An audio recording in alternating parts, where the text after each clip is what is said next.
Hello, wonderful people of the internet. Welcome back to another episode of Leos Labs. Let me move over just a little bit. I think this is about the regular position I'm in. Anyway, Henry, thank you guys. Thank you for coming in. And anyone who might be lurking in chat, hey, thanks for being here. So, I guess it's been almost 4 days since my last stream. I genuinely tried to do a stream on, I think, Thursday.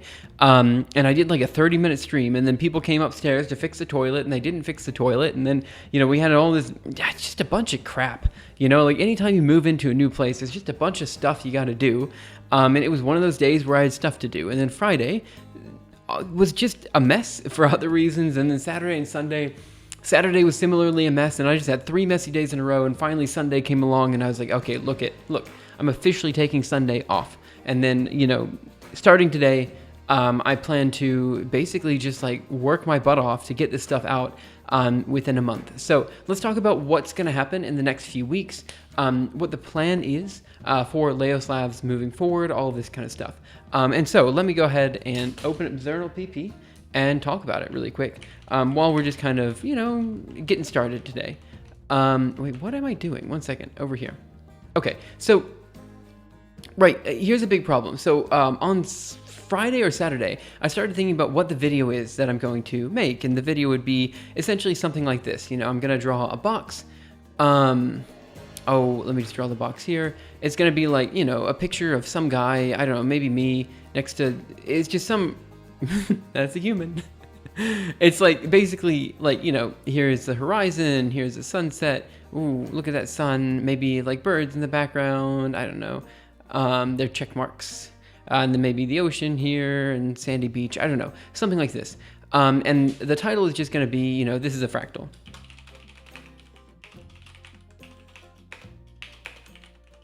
All right. So the thing is, Apparently, I'm really, really bad at getting people to watch my videos. Like, just horrendously bad. I do genuinely think the content that I'm putting out is good. Like, honestly, it's in my opinion, otherwise I wouldn't be putting them out. The videos that I have been putting out this year have been some of the best videos on YouTube, in my opinion. Of course, I'm super biased here, but I very much enjoy, like, quick, short videos that describe a topic, and then let you go about your day. So, like, a 5 to 10 minute video is actually a bit long. I kind of prefer the 2 to 3 minute videos. And if, I tried watching YouTube recently just to see if my opinions have changed, and they haven't. If a video is over 10 minutes, it's frankly not worth my time 90% of the time, because like, there's only going to be like 1 minute of actual useful content. And I know that every single video has about 1 minute of useful content. And if it's a 20-minute videos, that means that there's like 19 minutes of unuseful content, right? So I've been thinking a lot about that, and a lot about different strategies I can use to essentially keep short videos, or keep the model that I've been working with. So essentially I have I've got 4 things working together, right? I've got the algorithm archive, I've got Twitch, I've got YouTube, and then I've got research papers, right? So the idea is people start with YouTube, they watch the video and they're like, I want to learn a little bit more. So then they go to the algorithm archive, and then after the algorithm archive, they go to research. And the way this works is that Twitch here is kind of just where I do my stuff. It's where the workday is. It's where, I keep everything open. That's kind of how I want it to go. So if this is the model that I'm doing, and I want YouTube to, grab as many people as possible, yeah, maybe the solution here is to actually change up the content. Even though YouTube is, the way I'm currently making videos are great for people like me who want a short, quick, intuitive description of a topic, maybe the actual answer is to dawdle a little bit, to wait just a little bit longer, to spend a little bit more time in the video just saying nothing, as almost every single YouTube video does, just to say absolutely nothing of any importance, just have some sort of, cool visual flair or something. Like, for example, Mark Rober, right? He has, like, each of his videos are, like, between 10 and 20 minutes long, depending. Some are longer, some are shorter. But, like, most of the video is useless. It's, like, 3 minutes of useful content, and then a 6-minute video, right? So maybe I start that style, where it's like, here's just some cool shots. Here's some cool things that we did with it. Instead of going down the route of, hey, this is an interesting video, go down the route of, hey, I want to maximize watch time out of my viewers. Maybe that's what I need to do. it's just the problem is that the more I think about this, the more just depressed I get, because it's just it's so far from where I want to be. I was hoping to be able to make these videos that I find super interesting, all of which are around the 3-minute mark, and then say, okay, well, here's your 3-minute video. If you want more, go to the algorithm archive. If you want more from there, go to the research paper, right? That's kind of the ideal way for people to consume my content. But, frankly, every time I ask, people are like, oh yeah, I'd love longer videos, because they just don't care. They don't care about this. They don't care about that. They only care about this thing. It's like, man, it's just so unfortunate, because this thing is like the least interesting part of the project. It's the part that's just so incredibly boring and mind-numbing and just stupid. Like, I can't stand it. But it is what it is. And so maybe just on YouTube, it's meant to be an advertising platform. I just give people what they want, which are these longer videos that don't have as much, interesting content in them, And look, I realize I'm speaking very much from a perspective of, someone who's like, oh, my content is the best, blah, blah, blah. But I'm coming from a perspective of someone who doesn't actually watch YouTube. That's the core problem here. I don't watch YouTube. So making YouTube videos is just crazy for me. Like, why am I even doing that? The only point in YouTube is to get people involved with the process, right? So I should meet people where they are on YouTube and make content that, I don't know, I think the majority of people will enjoy. I guess. I don't know. I've been getting really, really depressed about it, honestly. It's one of those things, like, this is part of the problem why I didn't stream on Saturday. I was just incredibly depressed about this thing. It's like, man, like, I don't want to make videos like that. I want to make videos that are actually, like, useful for people, and don't waste people's time. I want to respect people's time, but that's just not how it is nowadays, there's not a single video on YouTube I've seen in the past 4 years on the platform that I can actually watch and I can say, hey, that was actually a useful video. I enjoyed that from start to finish. It's always just at least a waste of 10 minutes of people's time. And it can look, hey, how are you? Anyway, so that's what I was thinking. I was thinking, okay, I actually did the script for this video here, and it ended up being about 3 minutes. And for me, I would have been like, hey, 3 minutes is perfect. I think, honestly, a 3-minute video is exactly what I want to show people. But I was thinking, okay, well, taking in mind like where YouTube is and the type of content people actually like watching on YouTube, maybe I should take a step back, and instead of having a 3-minute video, I should make a 6-minute video. I still have the 3 minutes of content, I still have the 3 minutes of content, but then I have an additional 3 minutes of just showing off the method to, like, having a beautiful image or something like that. Or something to that effect, like, fine, I recognize that I'm not the person that watches YouTube videos, therefore I should be making YouTube videos for people who do watch YouTube, not for people like me who don't, We're talking about Mark Rober. No, I was just talking about Mark Rober's style, right? So Mark Rober makes videos for the general public, right? It's first and foremost an entertainment platform, and he sneaks the science in there. Although he does some really, really good engineering, the fact is the engineering is a tool to attract people to the video, right? And so that's kind of what I was thinking. Like, maybe I should be trying to optimize watch time. Maybe I should be, trying to, I don't know. It's just, like, for me, the problem with my content is that between these 4 platforms that I make content for, Twitch, YouTube, the algorithm archive, research. Like, if you show me a research paper, I'm sold. Like, if I could make a YouTube video that is half as engaging as any research paper, I would be stoked. Because research papers are inherently the most interesting platform you could possibly create content for, in my mind. Like, it's impossible to make any video content that even approaches the engagement that I have with a research paper. It's just night and day.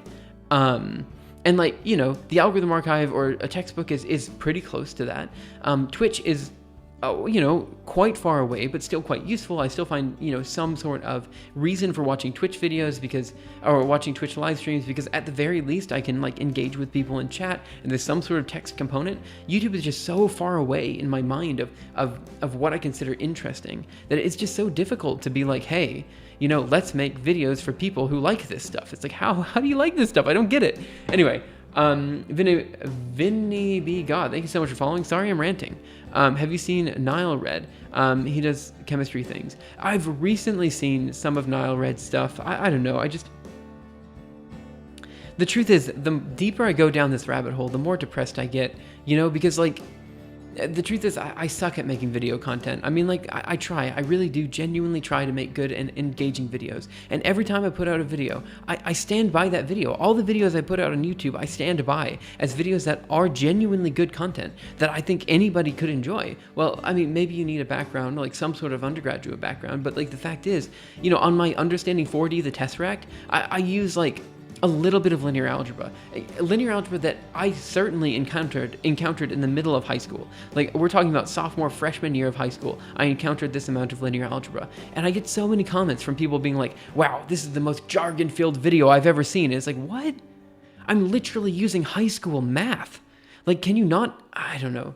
So I think the truth is, I'm just so far removed from the scene here that I don't know. That's where I've been at for the past few days. I know I shouldn't be, but like, it just makes me super depressed because it's like I need this to be successful, I think, for the project to work, because I need some sort of way to engage people. You know, it's easy to focus on the harsh comments, isn't it? Well, the fact is, Understanding 4D, the Tesseract, only gets negative comments, because yeah, it only gets negative comments. It doesn't get any positive comments. But clearly people like it because the watch time's high, you know, the like ratio is high, you know, people like it. It's just that the people who like it don't say anything. The people who don't like it do. So basically, every time I get a YouTube comment, 70% of the time, it's going to be crap. It's going to be someone saying, wow, your content sucks. Like, and the comments are always the same. It's either 1, 3 Blue 1 Brown did this better, or 2, this is some sort of BS, you know, whether they say, in some way they're invalidating the content, probably because they didn't understand the content, which is of course partially my fault, but you know, it's partially the fault of YouTube giving it to audiences that don't believe it. Or 3, something like this, it was something too complicated. It's something like this, you know. Seems like what they want is 3 Blue 1 Brown kind of videos. Exactly. That's exactly the problem. 3 Blue 1 Brown is, look, Grant is an amazing content creator. Grant is one of the few people. Okay, I usually can't watch one of his videos in one sitting, but he's one of the people that I can actually watch a full video from. You know, usually takes 2 or 3 sittings, but I can get through a full video. Destin is the other person. I can usually get through most of his content. And then people who have shorter content, like maybe, you know, under 10 minutes, I can usually watch a full video. But usually after about the minute mark, I tend to lose concentration, right? So for me, you know, there are only a few people on YouTube that can engage me for longer than, let's say, a minute. Right? And we'll say 2 minutes at 2 times speed, right? Again, research papers, super like easy to engage me with that. Maybe the big problem is engagement. Research papers usually require you to engage in the subject to understand it, while videos are just presentations, right? So there's also that, right? So for me, like, almost any research paper is interesting. Even if I don't understand the topic super well, it's interesting. It's super interesting because the research paper is inherently something that is pushing the boundary of human knowledge forward, where YouTube videos are just that, they're entertainment, you know? And so for me, like, even if the paper is something I don't fully understand, I get something from it. I get something interesting from reading this thing, because it's like, you know, it's like a little mini world record. It's something you haven't seen before, something you can guarantee no one has seen before. It's amazing. It's genuinely engaging just by its very nature of existing, right? Whereas YouTube videos are the direct opposite of that. They're kind of a waste of people's time, except for maybe 30 seconds in the middle of a 20-minute video, right? It's pure psychology. Some people learn from reading and other from visualizations. Right, this is also true, right? Like, but, you know, I'm wearing that on my sleeve and saying I'm not a visual person, right? Like, I am a visual person in the sense of needing some sort of math visualizations to understand something, but also, like, I make those visualizations. Part of understanding something is figuring out, like, learning doesn't happen on paper. It doesn't happen on YouTube. It doesn't happen in lectures. It happens in your head. And whatever allows for you to get in your head and work through those problems fastest is what you need to continue. As someone, wait, what do we have? It's pure psychology. Some people, okay. As someone that is tipping toes into academia, are there BS papers you encounter? Oh, definitely. Right. So the problem with papers is it is sometimes harder to spot that, which is why, like, you know, for example, there's the archive, which is where I get a lot of my papers now, specifically because I don't have a network that allows for me to access all of the paid repositories. I mean, there are ways for me to get these papers, but fact is, I get a lot of my papers from the archive, and this is before peer review. But even after peer review, there's a lot of papers that just slip through the cracks, right? But you can usually figure this out, right? Like if, for example, the paper was published in a low-tier journal, there's probably a reason for that. If, the methodology seems flawed, it probably is flawed, right? If they say some sort of crazy claim, like, our method is 50% faster than other methods or something, when it seems like the method is too simple to do that, well, probably there's a reason. Maybe their benchmarking is flawed. Maybe this, that. For biology papers, there's a lot, like, as you get further and further out of mathematics and into the realm of like squishy sciences, biology isn't a squishy science, but I mean, they're called wet labs, right? You start running into situations where it's harder to create an experimental method that appropriately tests for particular things. Anyway, my point is, the easiest way to spot a BS paper is by looking at the methodology section. The problem is if you don't do experiments or you don't do this type of research, the method section probably is not particularly useful for you, right? So to some extent, it's kind of hard to spot unless you're very deep in the area. So what I typically do is I read the papers, and what I use most of the archive papers for is the kind of literature review section to see, hey, where is the field at, And then the paper generally can be trusted, but always take it with a grain of salt, and just kind of use it as a way to see, basically what you're using the paper for is a way to pull what problems are interesting to people in the field, right? So if you see a new paper on, I don't know, like, whatever it happens to be, some sort of AI in physics or something, and you see that there's a lot of buzz about this paper, well, there's a reason for that. People are probably really interested in this area, right? So reading the paper helps you understand how it fits into the overall research literature, right? So the thing that's so cool about research to me is that every single paper, first of all, is something new. It's something people haven't seen before, otherwise it wouldn't be published. But second of all, it fits into the research literature in some way, and figuring out how that puzzle all works together, to show us like what the boundary of human knowledge actually is incredibly interesting, right? And I think that's why. I think because I've been reading papers since I was, since I've been reading papers since I was like, junior high, and that's been my primary way of learning since about then. I say junior high, but probably first or second year in high school. For me, papers have always been relatively easy to understand. They've been easy to jump into, but that's certainly not true for most people, right? And so in some sense, the whole point of this project is to get people to go from YouTube, right? Let's try that again. From YouTube to the research, right? And the easiest way to do that is to have them go through the algorithm archive first, because the algorithm archive gives them a more intuitive description of what the research actually is.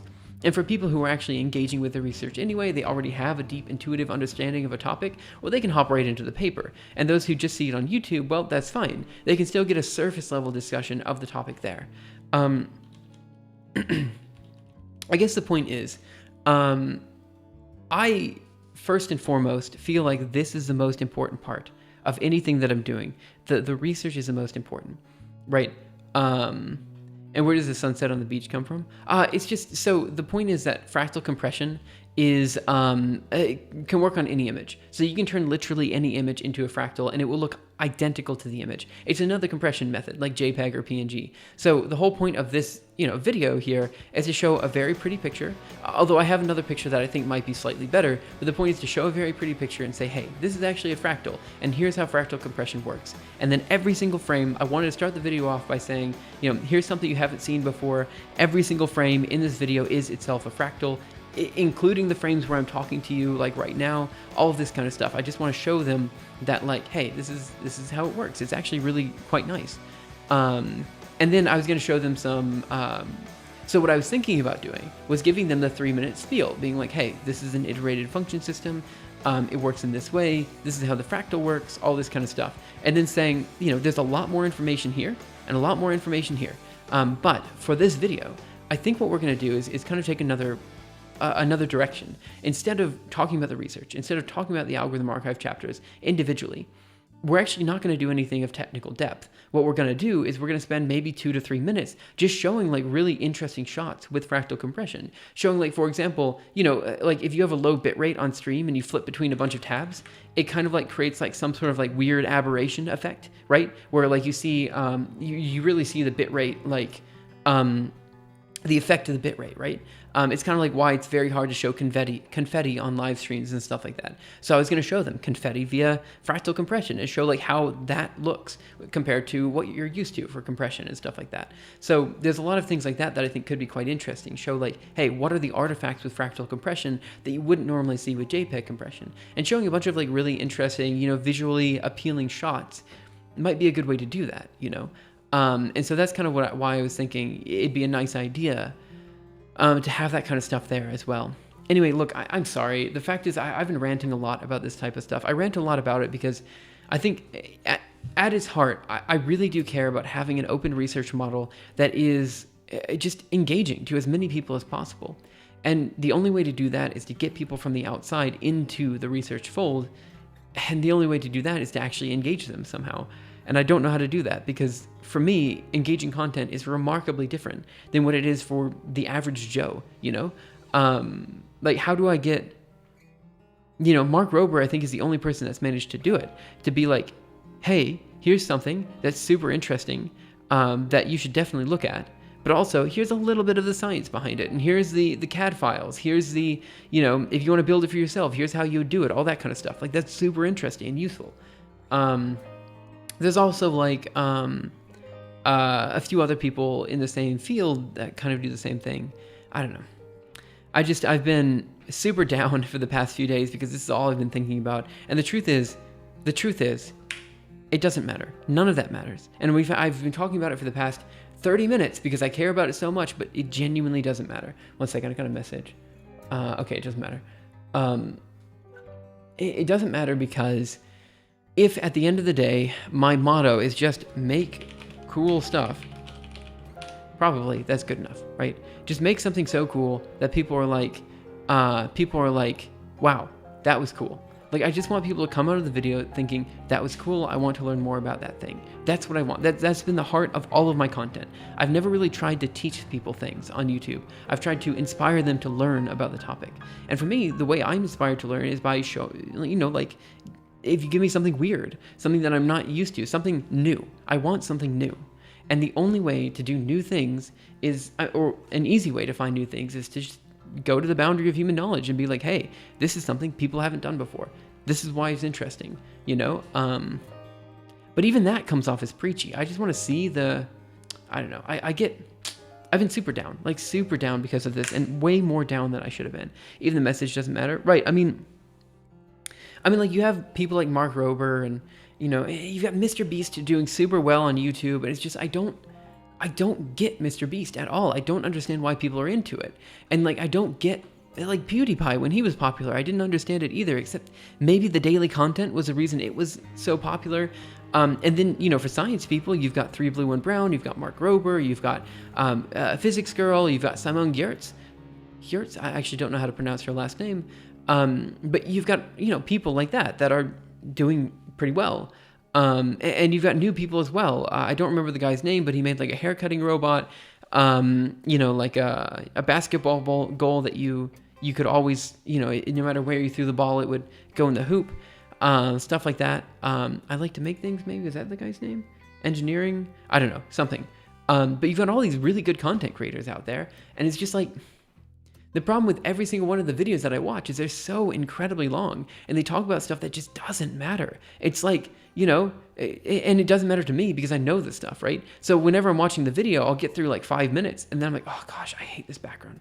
Like, I've already seen this stuff before, so I don't want to see it again, What's the ultimate objective? Right, so like I said before, the ultimate objective isn't to get people into science. The ultimate objective is to get people to engage with research, right? Which is different, right? I don't want people to come off and think, wow, science is cool. I want people to actually engage with the overall, like, with the research literature. I want people to read papers. That's what I want people to do. Raise the average level of happiness? No, I mean, okay, so the overall goal is the following, right? Like, in my opinion, the reason we have a lot of problems with society today is that people don't trust scientists, right? So, like, for example, climate change is a big problem, but climate change denial is way worse than climate change, right? The fact that people just don't agree with the scientific consensus because their gut tells them differently. Well, if they understood how to engage with the scientific literature, we'd be able to like move past that argument. The fact is nowadays, when it comes to the scientific discussion, it's like a he said, she said type of argument instead of what it should be, which is, hey, read the papers, try to understand them. And there's a bunch of reasons why we can't do that, ranging from, the entirety of the scientific literature being behind a paywall to just a bunch of other reasons, Anyway, so the overall purpose is just to get people to learn, what research actually is, like why it's interesting and how it's not like walled off in this, it's not super far. It's not hard to do. It's just sometimes a bit hard to, figure out what's actually interesting here, right? Hey, BB astronaut, how are you? Like I mentioned before, and you guys probably know now, there's this charity going on right now called Team Seas. A few weeks ago, I said that there was this ocean conservation project that came to me and was like, hey, we're going to talk about ocean conservation. Could you potentially make a video on this topic? And like, I was like, yeah, of course, I want to. But like, I was like, I can't though. I genuinely can't find anything interesting about the ocean. And when I say interesting, the problem is what the word interesting mean. What does interesting mean? Well, for me, interesting means something that pushes the boundary of human knowledge. And for other people, it's like interesting. Yeah, there's a bunch of interesting things about the ocean. There's like super weird fish. There's like, how the ocean actually moves. There's a lot of different climate models. All this stuff's interesting. But when I say interesting, I mean something that I can physically do that will push the boundary of human knowledge. Not physically, but something I can research that will be something new, something novel that people haven't seen before, right? Let me nitpick. There's a set of people that watch the videos that will get into researching and another won't. Correct. Yeah, this is correct, right? And so my big problem is that I've been making videos for people like me.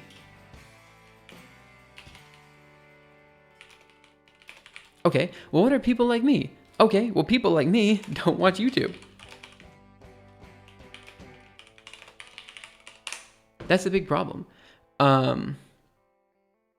So I should stop making videos for people like me. I should stop making 3-minute videos that like describe the topic in sufficient depth to make it interesting. So the whole point of the videos I have been putting out is to like solve fundamental questions. Okay, let's say it's like midnight and you're struggling to understand eigenvectors. You need it for a test coming up tomorrow. What are you going to do? You're going to Google something. You're not going to watch a 20-minute video. You're going to watch maybe a 3-minute video at best. So I've given you a 3-minute video talking about what eigenvectors are. And that's the point there, Are you going to make videos with yelling in bright colors? Well, I mean, the fact is I want to show people my research. Like, I want to be like, hey, this is super cool, and here's why it's cool. And the fact is, if I make these 3-minute videos, people aren't going to get that idea. They're going to watch the video and think it's either too trivial, or they're going to do what they always do on my videos, which is going to say, again, there's 3 primary comments I get. The first is, 1, 3 blue, 1 brown did it better. 2, this is BS. Or 3, which is the one I forgot before, you didn't explain it well.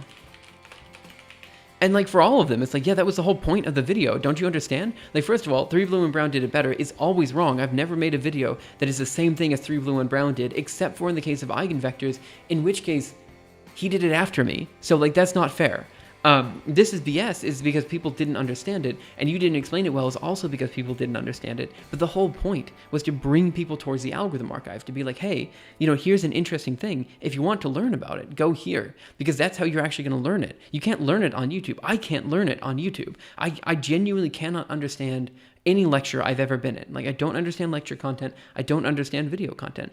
So, if I don't understand lecture content, I don't understand video content, certainly I can't educate people in that way, right? The best I can do is provide links to written content where I feel they can actually understand that material, right?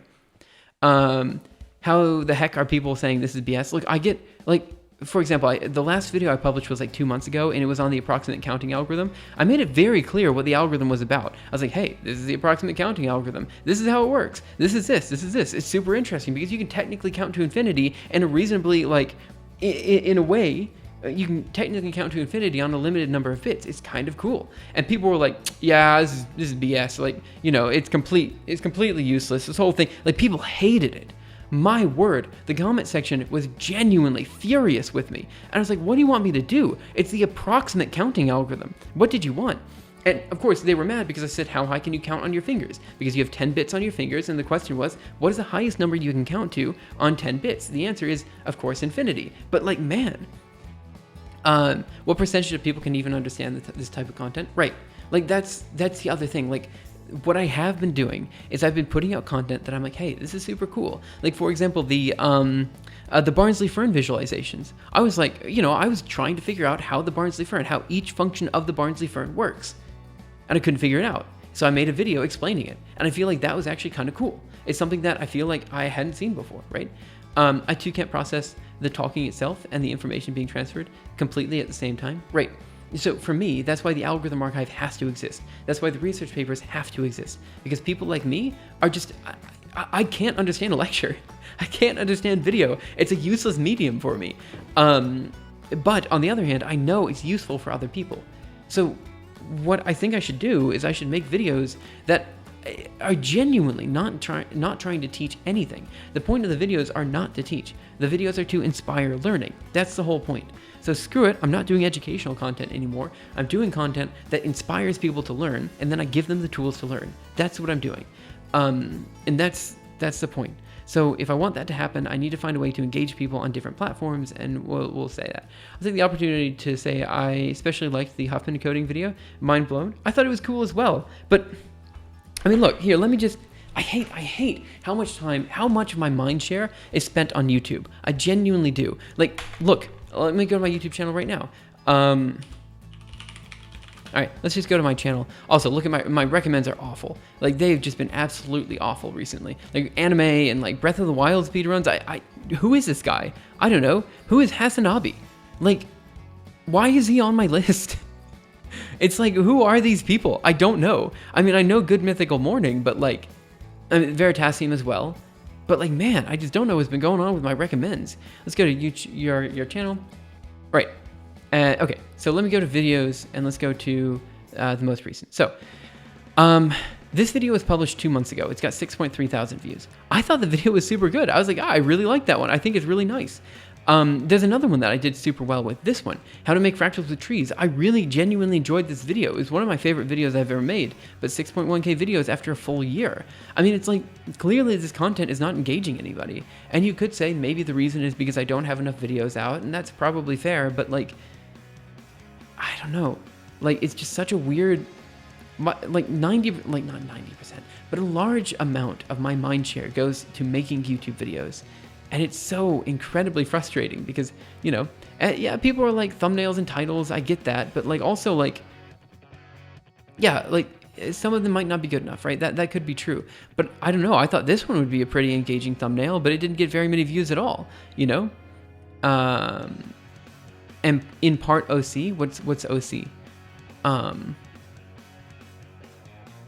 I don't know. But if we go to the most popular, you know, we have understanding 4D the tesseract. What is an eigenvector? What is a determinant?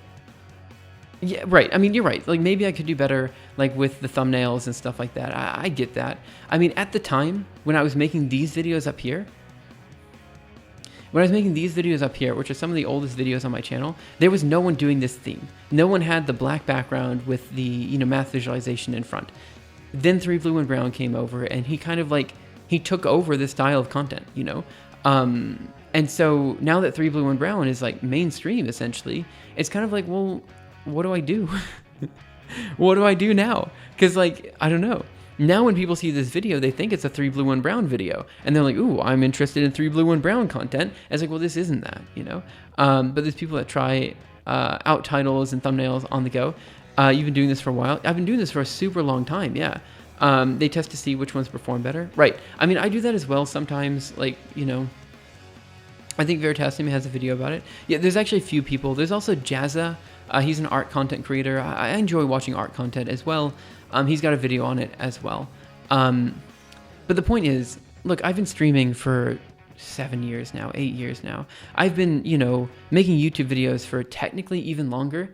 And look, my stream has 26 viewers, right? My YouTube video's got 3,000 views.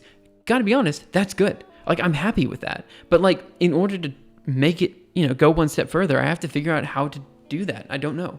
Like, because for me, it's like, it takes me 3 months, 4 months to make a 3-minute video.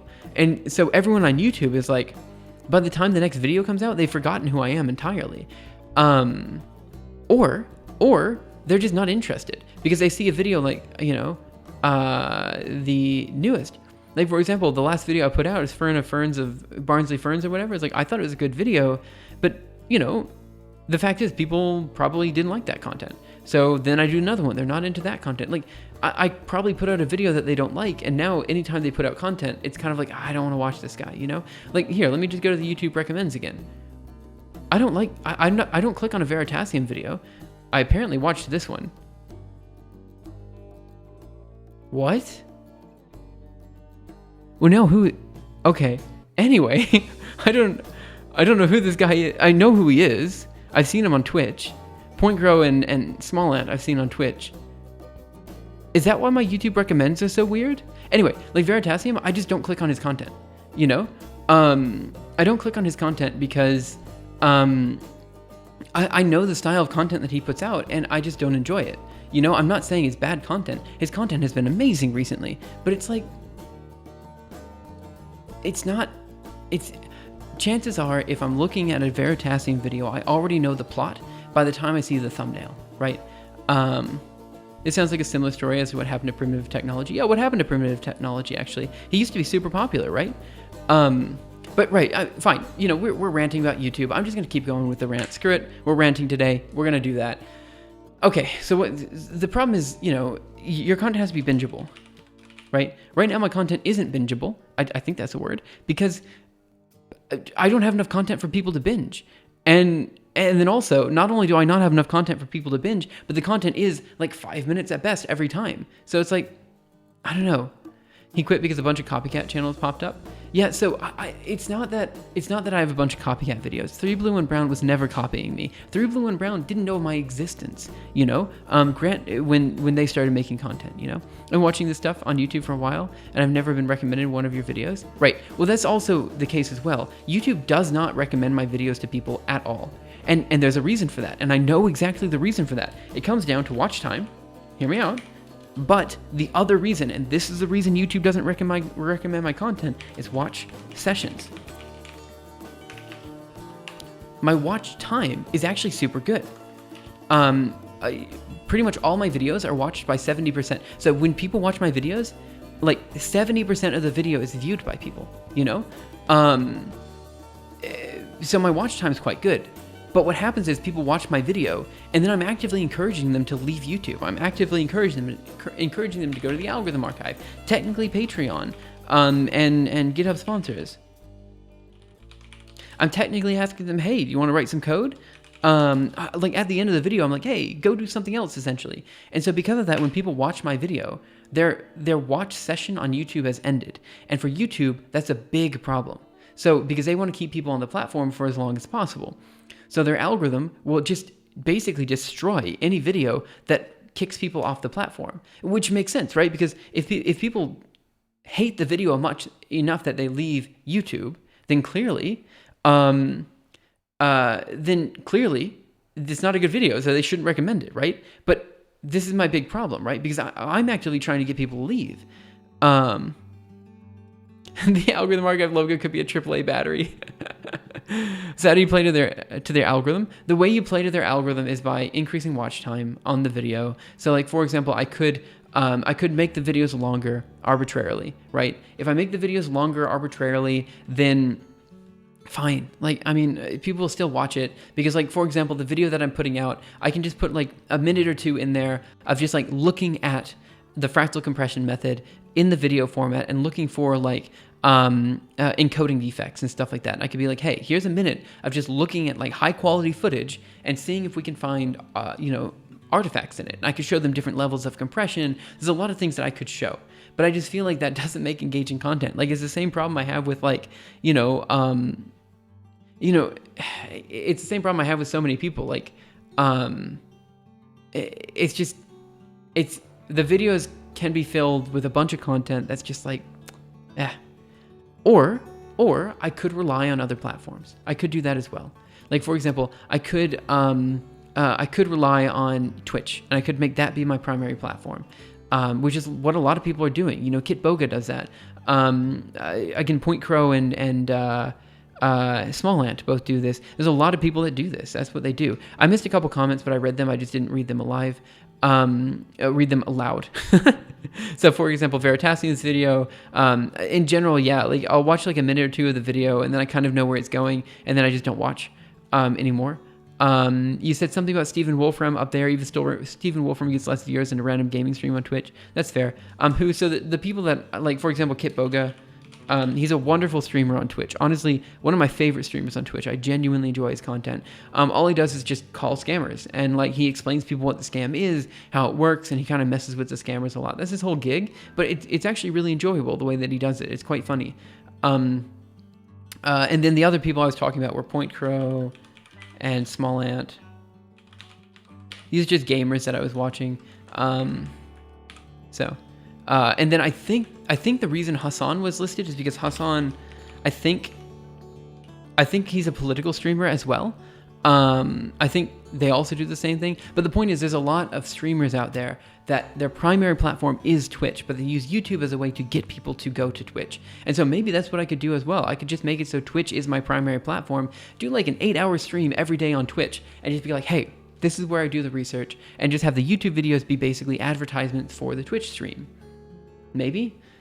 I don't know. It's just such, I get so incredibly depressed when thinking about all of this. And I know I talk about it all the time, way too much. I rant about it all the time. Every single video has a mini rant about YouTube, because I think the truth is the reason I do that is because of, what I said before. For me, YouTube is not engaging content. I don't understand it. I don't understand it as a platform. I recently created a TikTok. I understand that even less than I understand YouTube. Every single video on TikTok is just incredibly slow because you can't speed it up. And it's just like, I just don't get it. I just don't understand it. And I don't want to be like the old man in the room who's just like, oh man, like get off my lawn. Like, I've been doing this for 7 years. Clearly I've been failing for 7 years, right? So I need to pick up the pace. I need to do something that's actually interesting. And so for me, that would be, hey, I did something cool.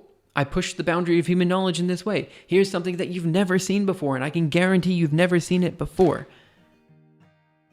But the problem with that is, if I make that video, it's going to be 3 minutes. And YouTube is going to do the same thing it's done with all my other videos and be like, it's a 3-minute video. It's the same as all his other ones. Like, probably not going to recommend this to anybody, And that's just how it's going to be. YouTube doesn't recommend my videos to anybody, And so no matter how good I think the videos are, the fact that it takes me 3 months to make a 3-minute video is just abysmal, It's not something that I can... and the only way to fix it is to make worse content, And when I say worse content, I talk about content that wastes people's time. And I don't like wasting people's time, And so the solution there is to think of it, maybe the YouTube videos aren't wasting people's time. Maybe the point of the YouTube video is educate or is entertainment, right? And if the point of the YouTube video is entertainment, then it's not wasting people's time. But I'm like the least entertaining person on the world. Like, I mean, come on. Like, genuinely speaking, I can't think of anybody who is like so bad at just like telling jokes and like, just keeping people engaged. I don't know. It is what it is. I say that knowing well that, we do actually have 30 people here right now, which is great. And we have, a relatively vibrant community, which is great. My job is to get more people into that community, right? That's my job. And I'm failing at that, and I need to fix it. And so the whole reason I've been super down and depressed is because I don't know how to fix it without making content that, in my opinion, is objectively worse. But that's the thing. It's not objective. It's subjectively worse,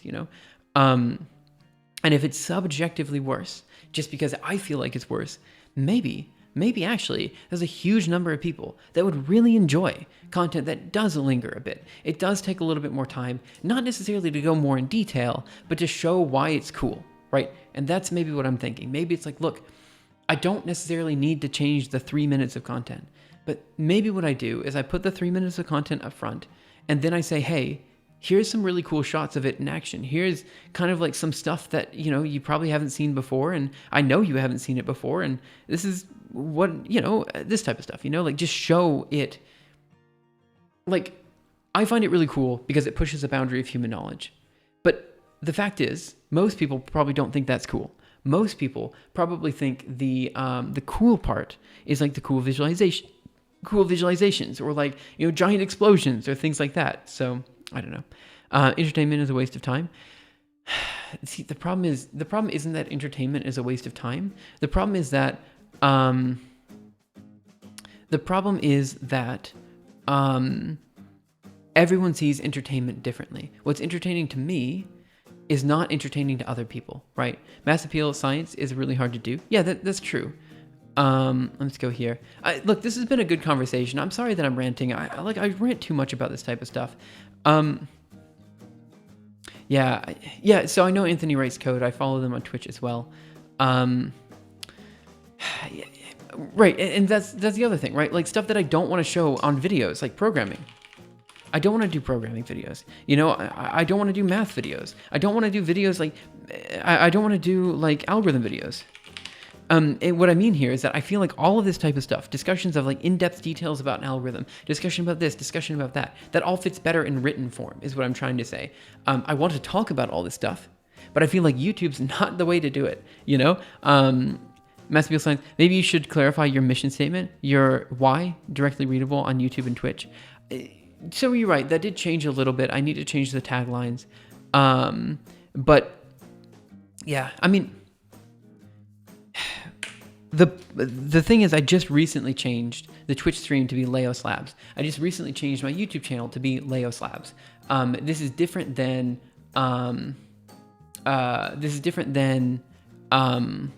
I just realized I missed a follow like 40 minutes. Luar182, thank you so much for following. I'm sorry, it's like 40 minutes late. I don't even know if you're still in chat, but thank you so much for the follow. I said thanks for Vinny Be God, but I didn't say thanks to Luar. I just completely missed it. Cooking videos. I mean, like, there are good cooking channels, right? Like, there's that one guy that has a beard and does the Babish, binging with Babish. Yeah, binging with Babish. That's what it is. Good cooking content. Great. I don't know. I just get it's just frustrating because like what I want to do is research. That's what I want to do. Right? And you might be thinking, well, if you want to do research, why don't you just stick with academia? Academia is a perfect place. Screw it. Don't make YouTube videos anymore. Don't do Twitch streams. Just do academia. But the problem is, I really, really do care about openness. I want to make it so as many people as possible can engage with the research I'm doing because I genuinely feel that the biggest problem facing society today is not climate change. It's not anti-vaccines. It's not any of this. The biggest problem is the fact that people just don't understand how research is done. And because they don't understand how research is done, it turns into this argument where you either deify researchers or you don't. And you say that they're, you basically have to trust research. And it should never come down to you trusting research. It should always come down to you reading the papers and understanding them for yourselves. And I feel like the reason that doesn't happen is because people just don't do research in an open way. And if we open that up and we allow more people to engage with the process, it's just one step towards getting people to actively engage with that boundary of human knowledge. I mean, you say people won't do it, but like then you say people, but I mean, that's not true, right? Like, I mean, I do it. People here on stream do it all the time. That's the actual hook for stream. The hook for stream is that we do interesting stuff. We do stuff that pushes the boundary of human knowledge. And I know you're saying people won't do that because you're right. 99.9% of people won't do that. But here, let's say I do a video on, I don't know, something, I do the video on fractal compression, right? And so we do the video on fractal compression, and I talk about how this works and all that kind of stuff. Like, if this video goes viral, right? Then like, it doesn't matter if they engage with the research or not. It doesn't matter if they're one of the 2% that actually do that last step, and they engage with the Twitch stream, and they, they read the papers and stuff like that. They've seen something new, and that's the thing. Seeing something new in a world where everything is just, you've heard the statement so many times. People saying that there's nothing new in the world. Everything is just, a combination of old facts. And that's true. But that doesn't mean every video has to be something someone has already said. You can still make something new. It can still be a combination of two things put together, and showing people that newness, and showing people that other people are excited about that newness is the important part, right? Whether they actually read the papers, whether they actually, read the algorithm archive is maybe secondary to getting people to see stuff they haven't seen before, right? Universities have turned into human capital. That's churn out institutions, which doesn't help either. I agree with that to some extent. 98% don't care. So what would be the target audience of people that don't research that you like, but you like them to, like journals or something? 100% of the population can understand research papers. The fact that people are hiding them, I strongly disagree. I think that everyone can understand research, and I don't think it's difficult. I say being very biased, but I also say knowing that I was in high school and I was reading papers, and it was easier for me to understand the papers than it was for me to understand lecture, right? So the fact that we hide them away is silly. We shouldn't do that. I think everyone can read a paper, and I don't think it's hard. I think the audience for the YouTube channel should be literally everyone. Maybe people with a slight technical bias, but high school is good enough, Would this be like 2-minute papers? No, I don't want to just... So 2-minute papers is a great channel, but the problem with 2-minute papers is that, one, they rarely talk about their own research, so people can't really engage with the actual research, and two, he talks about papers. But what I want to do is I want to talk about research. I don't want to say, hey, here's a new paper. I want to be like, this is something new that you haven't seen before, and this is why it's cool. What percentage of people do you think can actually understand research papers? I just said it, 100%. I don't think it... Okay, maybe 99%. There might be 1% of people who are too far gone, maybe they're too old, or maybe they're, maybe they have some sort of mental illness or something. But for the most part, I think that every functional, I think people are afraid of it. I think people don't understand how to engage with it. Can't you stick to academia, publish peer-reviewed papers for job progress, but also post preprints and make content about the specific papers about the field? Right, so that's the problem. It lacks the openness, right? There won't be enough people researching that can change an election, but could they influence other people? I don't know. Right, so openness. This is the question. What is openness? Openness at the bare minimum is exactly what you said, Dirac P. It is allowing people to read your papers, open accessing every paper to make it so people can read it. That's the bare minimum. And right now there's a huge push even against that. But I'm saying, no. We need the door to be fully open. We need a random person on Twitch to stop by and to be able to, one, understand what you're talking about, and two, to actively engage with it and allow for them to do something new as well, right? You could, do research progress reports. Yeah, so I was thinking about that as well. We could do that on YouTube. People are sharing scientific papers on social media even when they don't understand basic statistics and draw false conclusions. That's true. Is there anybody that is against Sci-Hub? Most people aren't, but publishers are. Every week you talk about what you did and you want to do. Right, so I thought about that as well. And so the strategy could be research updates. Every week be like, yo, this is what we did this week. Here's the big problem that we solved. This is what we're doing. This is why it's cool. Or we could do, one video every month to be like, hey, we've published a paper. Here's I in my mind, I would love to be able to have every video start with the tagline, here's something you haven't seen before. I would love to have every video start with that. And it be something new. It'd be like a 4D galaxy simulation, fractal compression, a fractal compressed video. The first one ever done, I think the first ever high definition fractally compressed video. I haven't found anyone else doing it. There might be something else out there, but right now I think if we do a fractally compressed video, it'll be the first one. Or just stuff. It's like, hey, this is something you haven't seen before. I can guarantee you haven't seen it. And something about just being able to make that statement is super cool, You have a lot of faith in people and their education. Well, I don't feel like people need education. What they need is motivation. Like, I think that so many people, when they go through school, right? Like, they're tired of it. They're so tired about it because they're tired because, like, they've had to sit through hours and hours of lectures. They've had to sit through, people who don't care about the topic teaching them about stuff because they feel like they need to know it. Like, school is genuinely the worst place to learn. It's a series of lectures that people don't understand, are just completely nonsensical, and a waste of everyone's time. It's essentially daycare. That's what school is. School is daycare. And if you're like, a high school student, at that point in time, you have enough knowledge to basically you're like a small step away from understanding papers. Maybe not papers that were published in the last 5 years, but certainly papers that were published 50 years ago or something like that. You can at least understand what the literature was then, and then you can move yourself up. I just feel like I do understand, and I do agree with the statement that was made earlier that people are sharing articles without reading them now. So, like, they're basically using research as a tool to prove their point instead of as this thing to engage with. They're not seeing it as an entertaining medium. They're seeing it as a, like, law of the land type of medium. But for me, like, research is my entertainment. I love reading papers. I love just, like, going to the archive, browsing, seeing what's new. I mean, this is where the fun comes. That's the fun of my day, and so it's just kind of like, when people are like, oh yeah, I don't want to read a paper, or people are like, no, I just, this whole thing is just a bunch of BS. I'm like, dude, just why aren't you reading it? Why aren't you at least trying to understand it for what it is? Like, this type of stuff, With fractal flames, you could have a video which quickly explains what it is, points the algorithm archive, and then shows loads of generations of fractals. Right. Like, that's the other thing. All my videos are explaining the topic, but they don't dwell on the topic. Like, for example, with Huffman encoding, I could have made a number of animations for Huffman encoding where I was like, hey, here's another Huffman tree. Here's another one of these. Like, I could have shown like a whole bunch of different trees, a whole bunch of different of things, but I was like, I feel like that's just going to detract from the overall point, which is that this is Huffman encoding, right? So it's that kind of stuff, I think there's a great potential in turning old papers into something sort of like distilled.pub.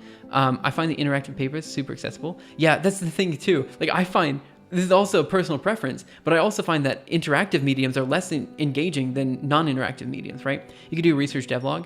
Also, you're doing something that's kind of new. You have to try new stuff. I never heard of someone doing open research in general, and even less someone that will stream, share their progress, and explain what they're doing. Just try stuff. I agree with this as well, which is why, like, I keep going back to that thing in the back of my mind, which is just the following. It's just like, do cool stuff. Like, that's the motto. Just do cool stuff and just screw it. Like, just say, this next year, I'm devoting all of my time to Laos Labs. Every last ounce of time is going to be towards Laos Labs. And I'm just going to do everything in the open. We're going to, publish papers. We're going to do everything open, and we're going to see what happens. Yeah. By the way, Hiro Satame, thank you so much for following. Really appreciate it. Non-interactive is greater than interactive. Yeah, I personally find, maybe I've just only seen bad interactives before, but I find that interactive media, the problem is, what are you reading papers for, right? You're reading papers to see how that paper fits in the overall research literature, right? You're seeing how it fits with everything else, right? So when you're looking at an interactive thing, all of a sudden you're left on your own, right? So it's like, I don't know how to do this, but like, let's say you're trying to get from point A to point B, right? There's a clear path to go from point A to point B, but the problem is if you're given a really interactive media, all of a sudden you're left to kind of wander. It's like, how do I get there? Do I go here? Do I go there? Do I go here? And you're kind of missing the guided process, which is expected to go from A to B. Now, ordinarily, I would say this is great. Give people as much freedom to move as you want. But the fact is that usually if you're reading something that's written, right, you already have that capability. Video is different. Video, you're stuck. You're stuck only following this path. But with papers, you're never stuck following this path. You you'll be reading the paper a little bit and you'll get to maybe this point over here and you'll be like, maybe actually I should think about it more like this. And then you think, but maybe actually it'd be better if I think about it like this. And then you think, but maybe it's better if I think about it actually like this. Go back to start point A, and then you go over here. My point is that because it's written, I've never, I jump around, when I'm reading. I'm like, maybe I should be thinking about it this way. And then you keep reading, and it's like, maybe I should be thinking about it this way. And then you take a second, because it's a slower medium, or not a slower medium, because you have the chance to pause with writing, you have the ability to freely go about and freely, wander. And so to have, I don't know, the interactives usually just end up being distractions for me. And I end up just having to take a step back anyway and just think about it. That's how I learn. I don't learn, I need to think about it, right? The papers on Distill are still just a mix of reading and HTML canvas widgets. Right. Anyway, I maybe I'm just super wrong.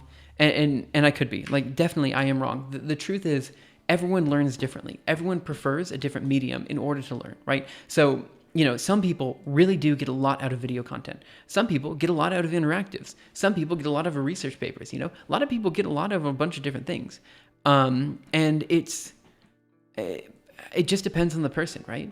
My only gripe with reading papers is natural ambiguity of language. It's not easy to follow for me, like computer code. Interesting. And again, this is where my bias comes. I'm biased about a bunch of different things. One of those things is Linux, right? Another one of those things is research. And the reason I'm biased about both of these things is because I never had a process. I was never an adult. I was never an adult person having to learn these things. I learned both of these in high school, right? And so for me, reading research papers is second nature because I'm very used to reading research papers. In addition, maybe one of the reasons I'm very used to the language for research papers, and just, please don't leave, just hear me out with this argument, is because of Christianity, actually. So I grew up as a Christian, and I spent every day reading the Bible. And if anyone's ever read the Bible before, you know that the Bible is just it's genuinely hard to read. The words are always mixed up. It's just it's hard to understand. And so the process of reading something, trying to figure out how it fits into another verse and all this kind of stuff, it's it all works. Yeah, go ahead. Feel free to unsub if you want. But the point is because I was so engaged with Bible study, I literally read 9 chapters a night, going on to research papers, actually a bit more readable than the Bible. And look, I don't read 9 chapters of the Bible at night, anymore. But the fact is my first introduction to research was the introduction to the Bible, reading through the Bible. And because of that, I have it right here on my desk. I think that really also changed my perspective on how to do research and stuff like that. And so because I've always been just reading difficult texts and trying to understand things that I didn't understand, I've always found enjoyment in that process of just trying to understand things that don't make sense. I genuinely feel that research is just one step further in the process. And the same was true for Linux. When I ended up hitting the terminal and stuff like that, I didn't see it as this super hard thing that's impossible to understand. I was if other people can understand it, I can understand it too. And I went about it. And basically by sophomore year in high school, I had installed Linux and was using Arch Linux full time, and I still am. And I was reading research papers and using that as the way in which I learned material. And so for me personally, I feel I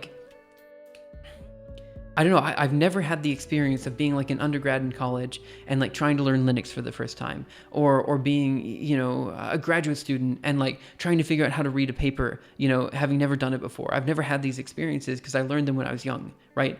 And for that reason, I know I'm biased. And so for that reason, I know that, reading papers, though super enjoyable for me, it's probably super hard for other people, And so when I make these claims that 100% of people can understand papers, 100% of people can not only understand papers but actually enjoy reading them, maybe I know that's wrong.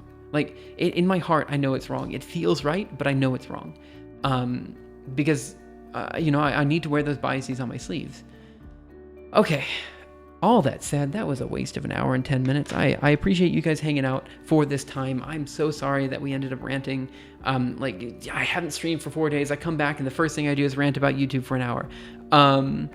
It's funny how there are things you talk about and you just light up and you get a lot more into it. You should focus on those ideas. Yeah, I mean, the truth is I do focus on those ideas, right? I mean, right. So let me explain. So let me go back to my YouTube channel, youtube.com. Let me go to my channel. I always like looking at my recommends. They're all so incredibly stupid. Okay, so like, let's talk about this upcoming thing. So fractal compression. What does this particular topic involve? Like how is fractal? Okay, so this particular topic involves iterated function systems, how to make fractals with trees, not flood fill, sorry, affine transformations, Barnsley-Fern, and approximate counting. So it involves 1, 2, 3, 4, 5 different videos that I've already put out. I've been working towards this for like over a year now. And that's just how it is. Like I've been working on this video for so long. I've been working on this video for so long. It's just like, there's so many things that build into it, you know? I've been working on this topic for so long. Yeah, I don't know. It's just, I've been trying to tell this narrative for a while, and it just takes a while. It's funny how there are things. Oh, I figured the title of your next video, a new view of Christianity you won't believe exists. Oh, I did that before. Did you not see my Christianity's most important algorithm video? It's actually a super cool story.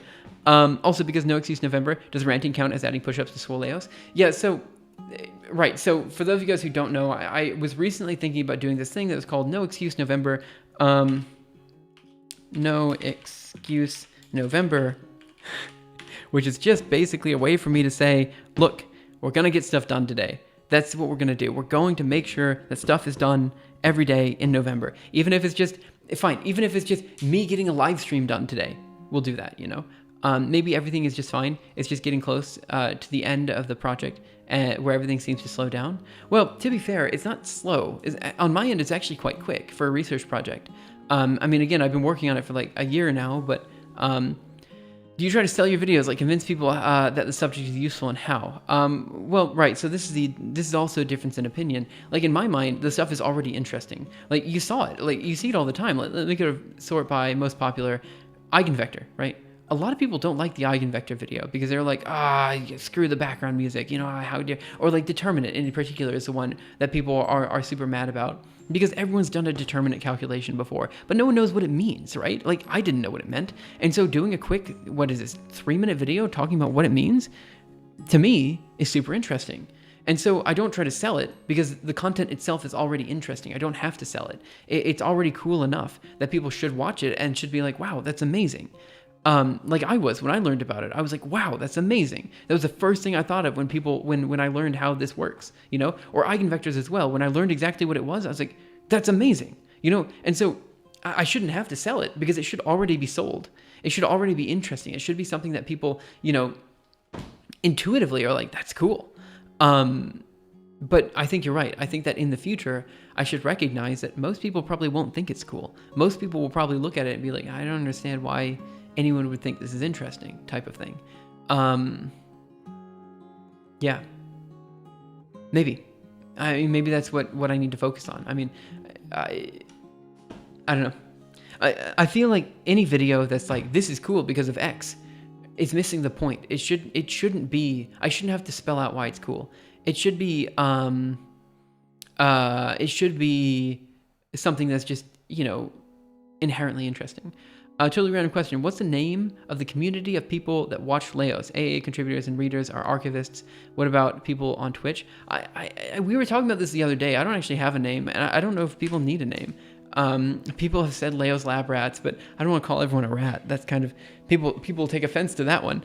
I read Ellie Carton books on geometry, and he seemed to be really thrilled about the subject. I was not. Yeah, right. But that's the other thing too. I think that's why people don't like the determinant video and they don't like the eigenvector video, because I'm like, look at this super cool thing, and they're like, why are you so interested in this thing I absolutely require for class?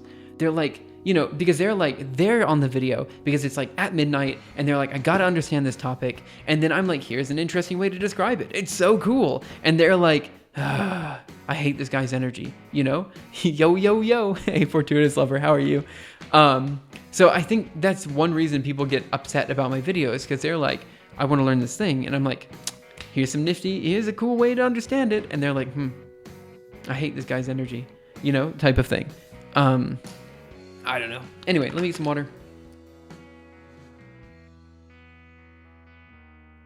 I think you would have less of that issue with more adult stuff. Yeah, I agree with that to some extent, which is why I'm going to remove my shirt. Oh, I don't know why I said that. Anyway. I know what you meant. You meant more like research heavy stuff. Oh man, I'm so sorry. I don't know why I said that. But yeah, I think the truth is, if I'm going to grow on YouTube, I need to get out of this mindset of thinking, get out of this mindset of making videos for people like me, and instead make videos for people who make videos for people who are watching YouTube, right? And to do that, I think, I need to dwell a bit longer, and just be like, hey, here is, this thing, and here's that thing. I mean, the fact is, when I watch YouTube videos, I'm constantly scrubbing. I'm always going, pressing the right button over and over and over again, and just like, not only is it on 2x speed, but I'm also like only watching every 10 seconds of it for like half a second.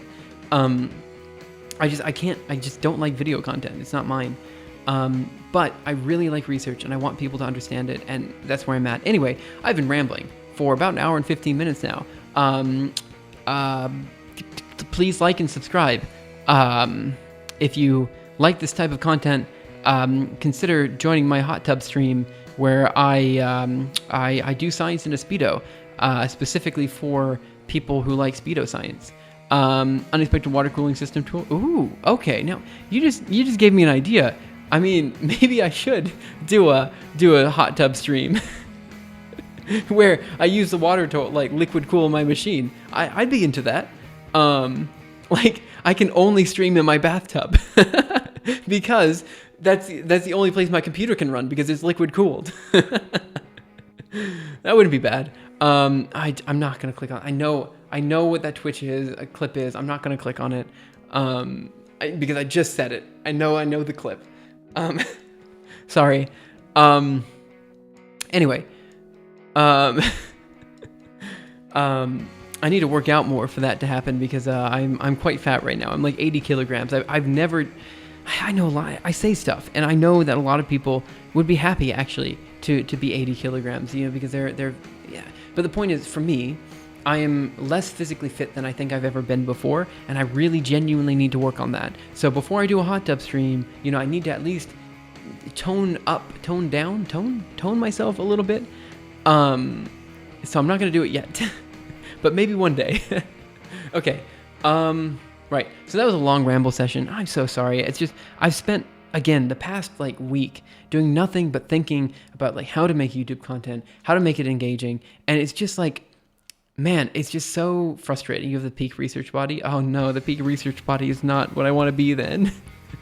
But my point is that I care too much about this, and I shouldn't. Have you seen the content of Mathologer and Flammable Math? Yeah, I know them.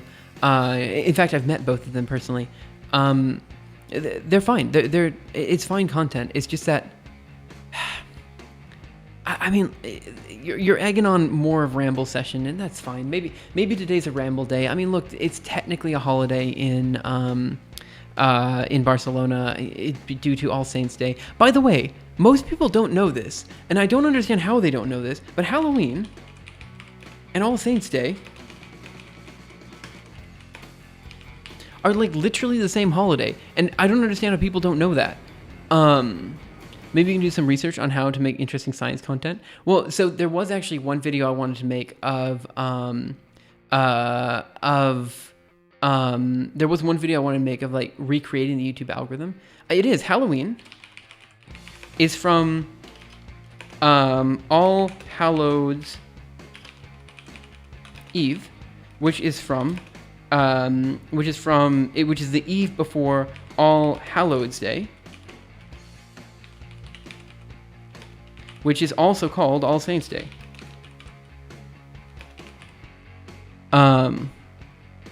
Right. So, right, when I say it's literally the same holiday, it's right, I think we're saying the same thing. Halloween is All Hallows Eve. It's the day before All Hallows Day or All Saints Day. So it's the same way as in Christmas Eve is kind of the same as Christmas, right? It's kind of like the same holiday. Have you met all math and science YouTubers? I've met a lot of them. Obviously, not all of them. Like I've met Destin and Grant and Derek and Diana and all of these people. I've met them, but the fact is, I don't know. Like, yeah, I don't know. I just get really, yeah. Anyway, Saint Sylvester and New Year are not the same holiday. Okay, right, but also, right. That's fair. The question was, how have you met them? But how there was this event called ThinkerCon that happened a few years back in Huntsville, Alabama, and I went there. It was organized by Destin. I didn't know that, but that might be because Halloween is not really celebrated in Denmark, other than stores decorate and sell more stuff. Right. I mean, Halloween used to actually, in some ways, Halloween has always been my favorite holiday. I really like it. It's something about the spooky vibes and everything. I just like it. It's also like around November, which is like the only time I'm actually able to wear like reasonable clothes because I'm always overheating. So like, when it's like kind of cool outside, and you start to smell, I don't know. Okay, here's the thing. You know how people can smell rain? I can't smell rain, but I can smell cold. Like, when November rolls around, and I think the truth is, people can smell rain, for the same reason I can smell the cold, because the cold I'm actually smelling is dryness. So like, I think I can smell like dryness. So when Alabama, I lived in Alabama for like most of my life. So like when it cools down and the air gets dry and you have like that smoky smell in the air, it's just my genuinely favorite time of the year. I really like it. I like Christmas, but the reason I don't like about Christmas is presents. I don't like getting gifts, and I don't like giving gifts. I think it's just kind of, I don't know, it just doesn't feel right. It's the same reason I genuinely hate my birthday. I just don't like people making a big deal about me as a person. And so because of that, I just don't like the act of giving people things, or people giving things to me is what I don't like, in particular. So Christmas, I like Christmas Eve. I like the family nature of it, but I don't like the gift-giving part of it, if that makes sense. Then Halloween is nice because it's still, at least for our family, we still got together, we still carved pumpkins, and we did all that kind of stuff. But also, people come around, they give candy, you give candy to kids. I don't know, it's just fun. It's fun, and I like spooky things. I'm a sucker for that kind of stuff. So, anyway, I'm now living in Barcelona, though. You're right. So nowadays we don't have the cool outside. In fact, it's quite hot. Okay, I've been rambling too long about YouTube, and I'm so sorry about that. It ended up being a ramble session because, again, I've just been stuck on this for the past few days, and part of trying to figure out how Leos Labs will work is trying to figure out how the funding model will work. And if I can use YouTube and Twitch for that outside of like grants and stuff, then that'd be super helpful. Having some additional revenue sources would be nice.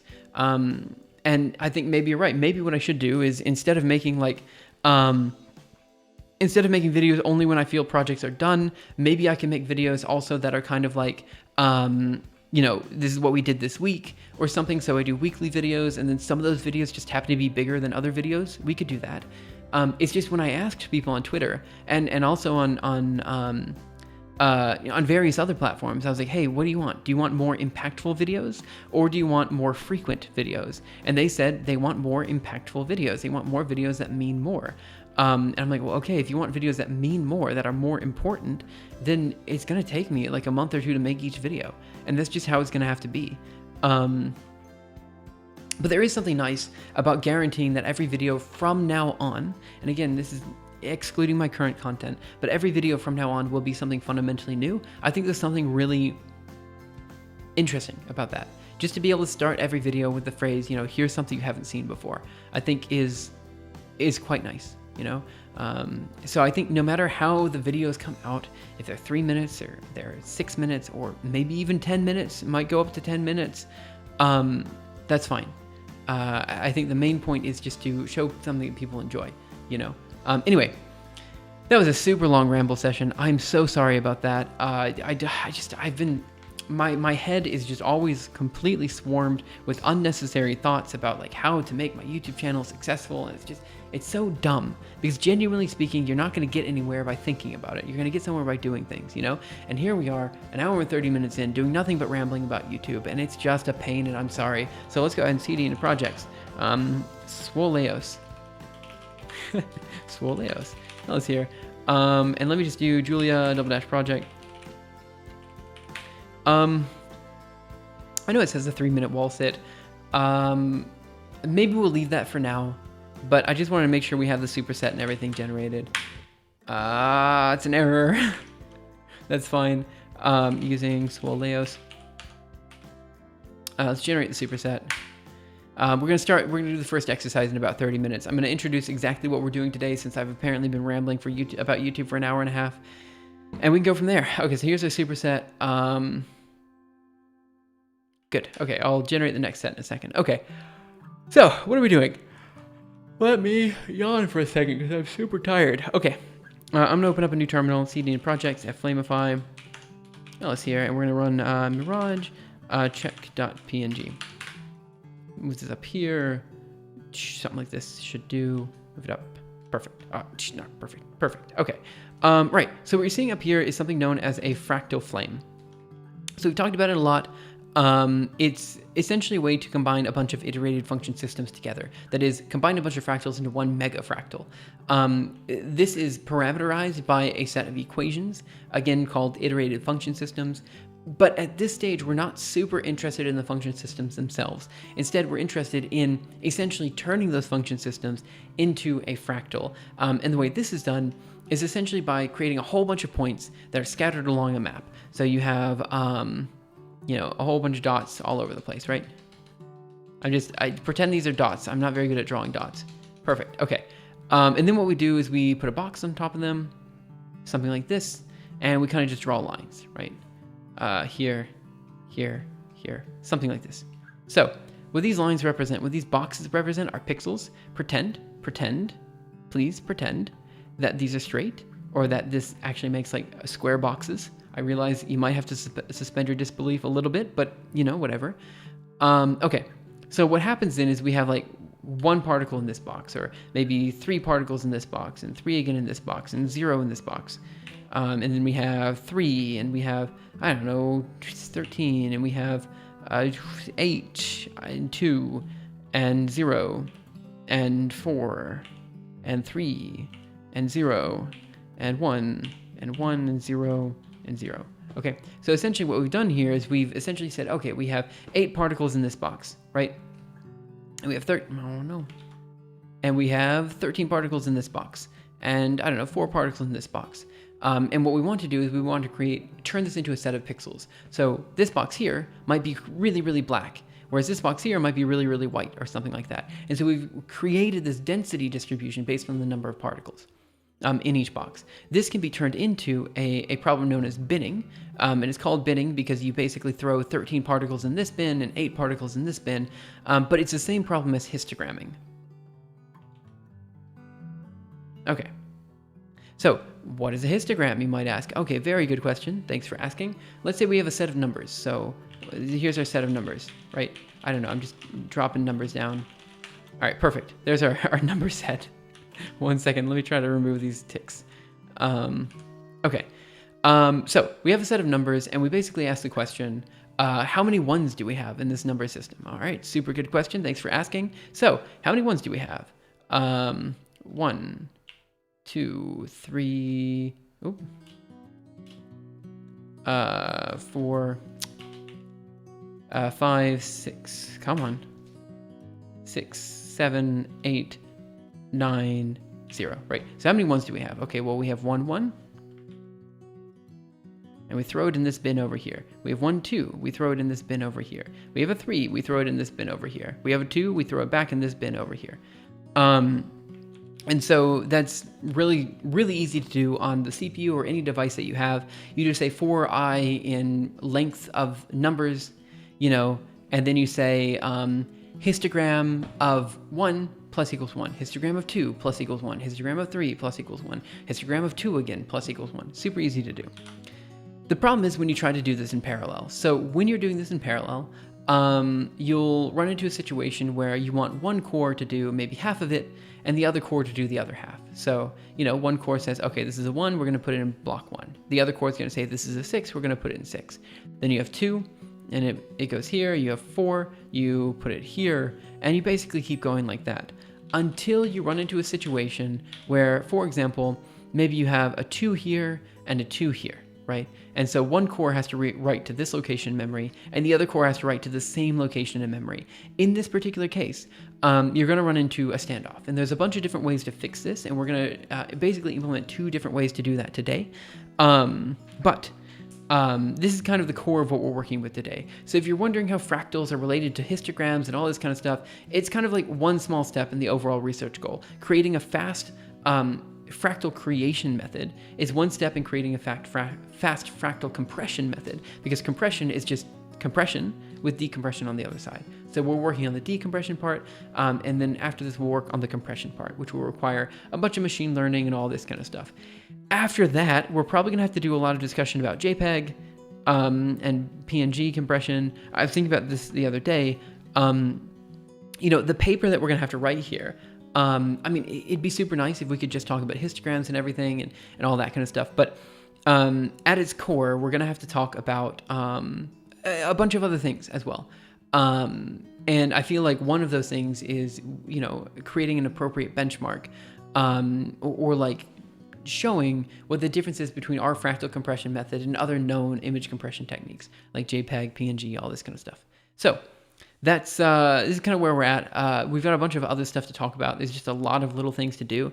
And this, again, as far as the YouTube videos are concerned, I don't know. Like, the thing is, I find this stuff quite interesting, and I would love to talk about this kind of stuff. But also, to talk about this type of stuff, I need to talk about like parallelization and all this kind of stuff. And I wonder if it's actually worth.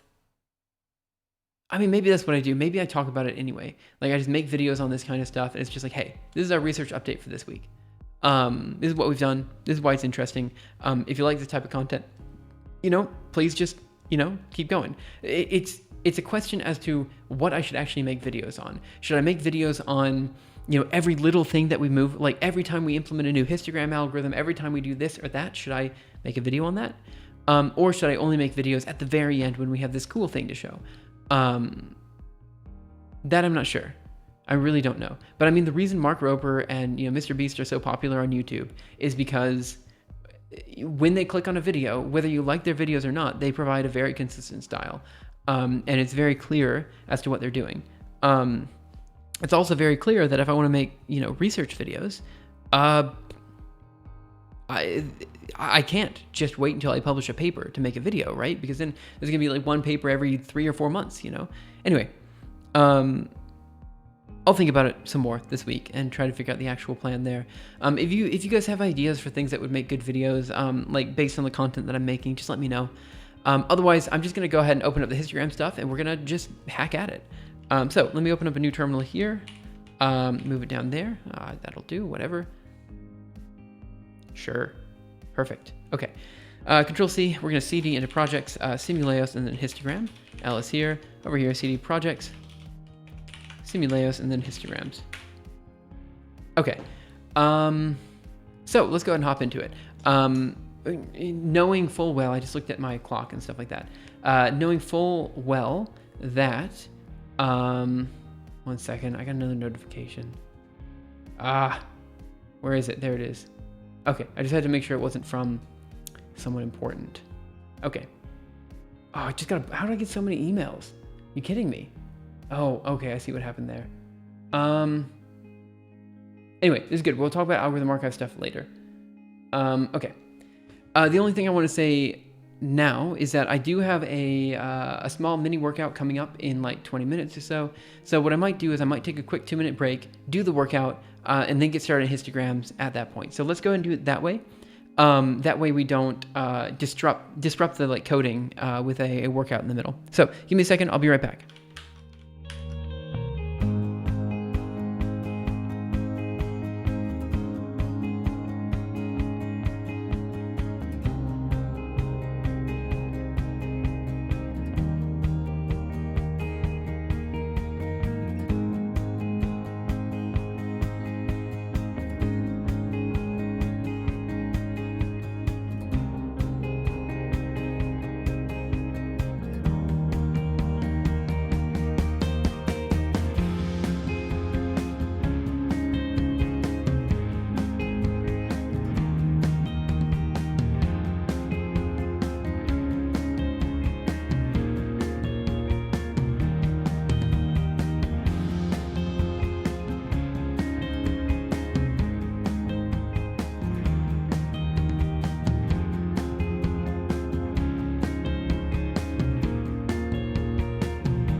Okay, back. Sorry about that. Right, so I think I have 2 push-ups to do because I had 2 errors, and then I have a 3-minute wall sit, but I'm probably not going to do a full 3 minutes. Probably just going to do 1 minute of that. And we can go ahead and get started as soon as I find my watch. 1 second.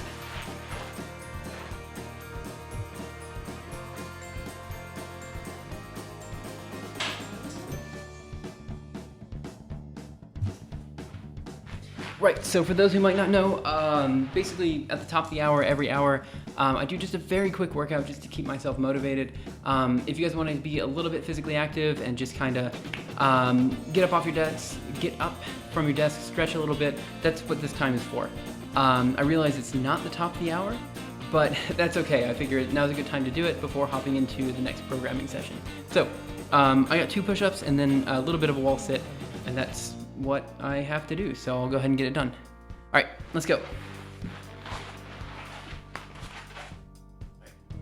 1, 2. Okay, so now we have to do a wall sit. I'm trying to figure out the best way to do this. So I think what I'm gonna do is I'm gonna move the camera so it's over here, which I think will be fine.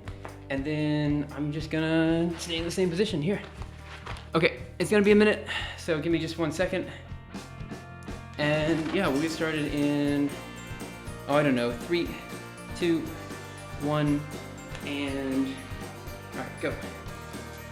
I actually really suck at doing these though. Anyway, so this workout routine is just, it just kind of iterates through a bunch of different exercises between like legs, core, mobility, all this kind of stuff. And just has you do something quick at the top of the hour just to be a little bit physically active. It's called the Swoleos workout routine. Oh man, hey, my wife is up there staring at me. We have like a glass window between the upstairs and the downstairs, so she can just kind of look in. Yeah. So how's everyone doing? I hope you're doing okay. I've got another, I don't know, like 20 seconds. So yeah, hope you're all doing okay. And again, if you guys don't want to, you guys don't have to. It's just a way for me to keep myself motivated and stay a little bit fit. All right, 5 more seconds. It's just 1 minute. I won't do the full 3 minutes. And done. Okay, on to the programming.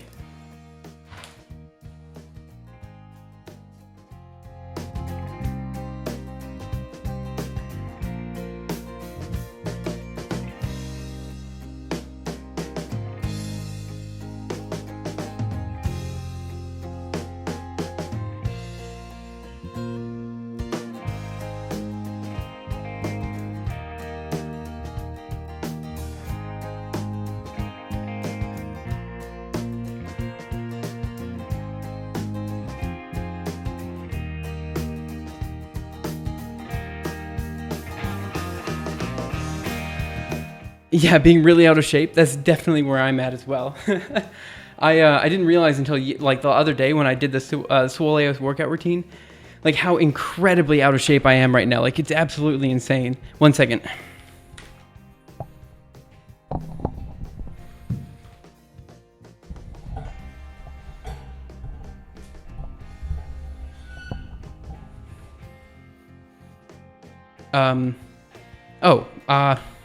I pressed the wrong button.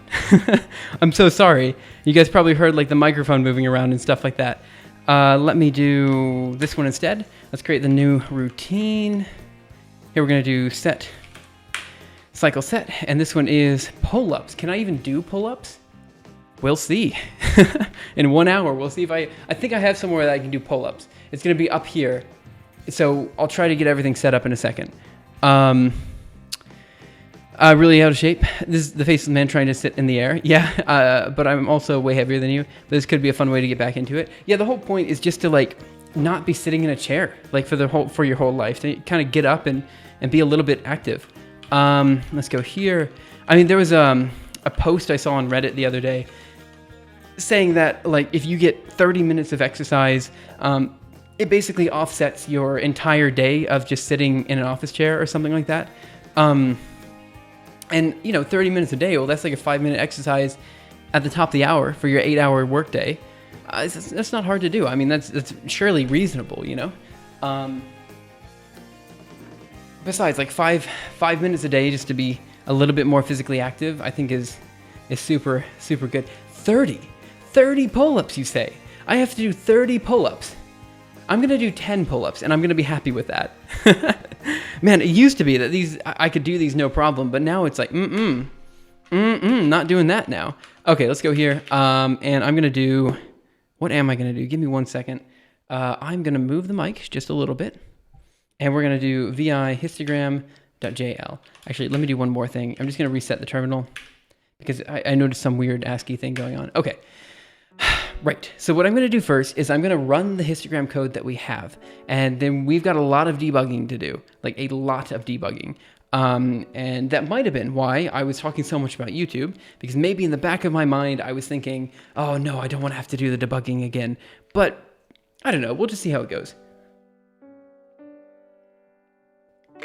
Okay, but yeah, I do hope everyone's having a great All Saints Day, no matter where you are. If you guys do have the time off, great. If you don't, also understand. At least in the US, we basically never had the time off for like All Saints Day or any of that kind of stuff. So I'm gonna run Julia, and now we're just going to include histograms.jl and see what's actually run. I don't think anything's run. I think I have to run it myself.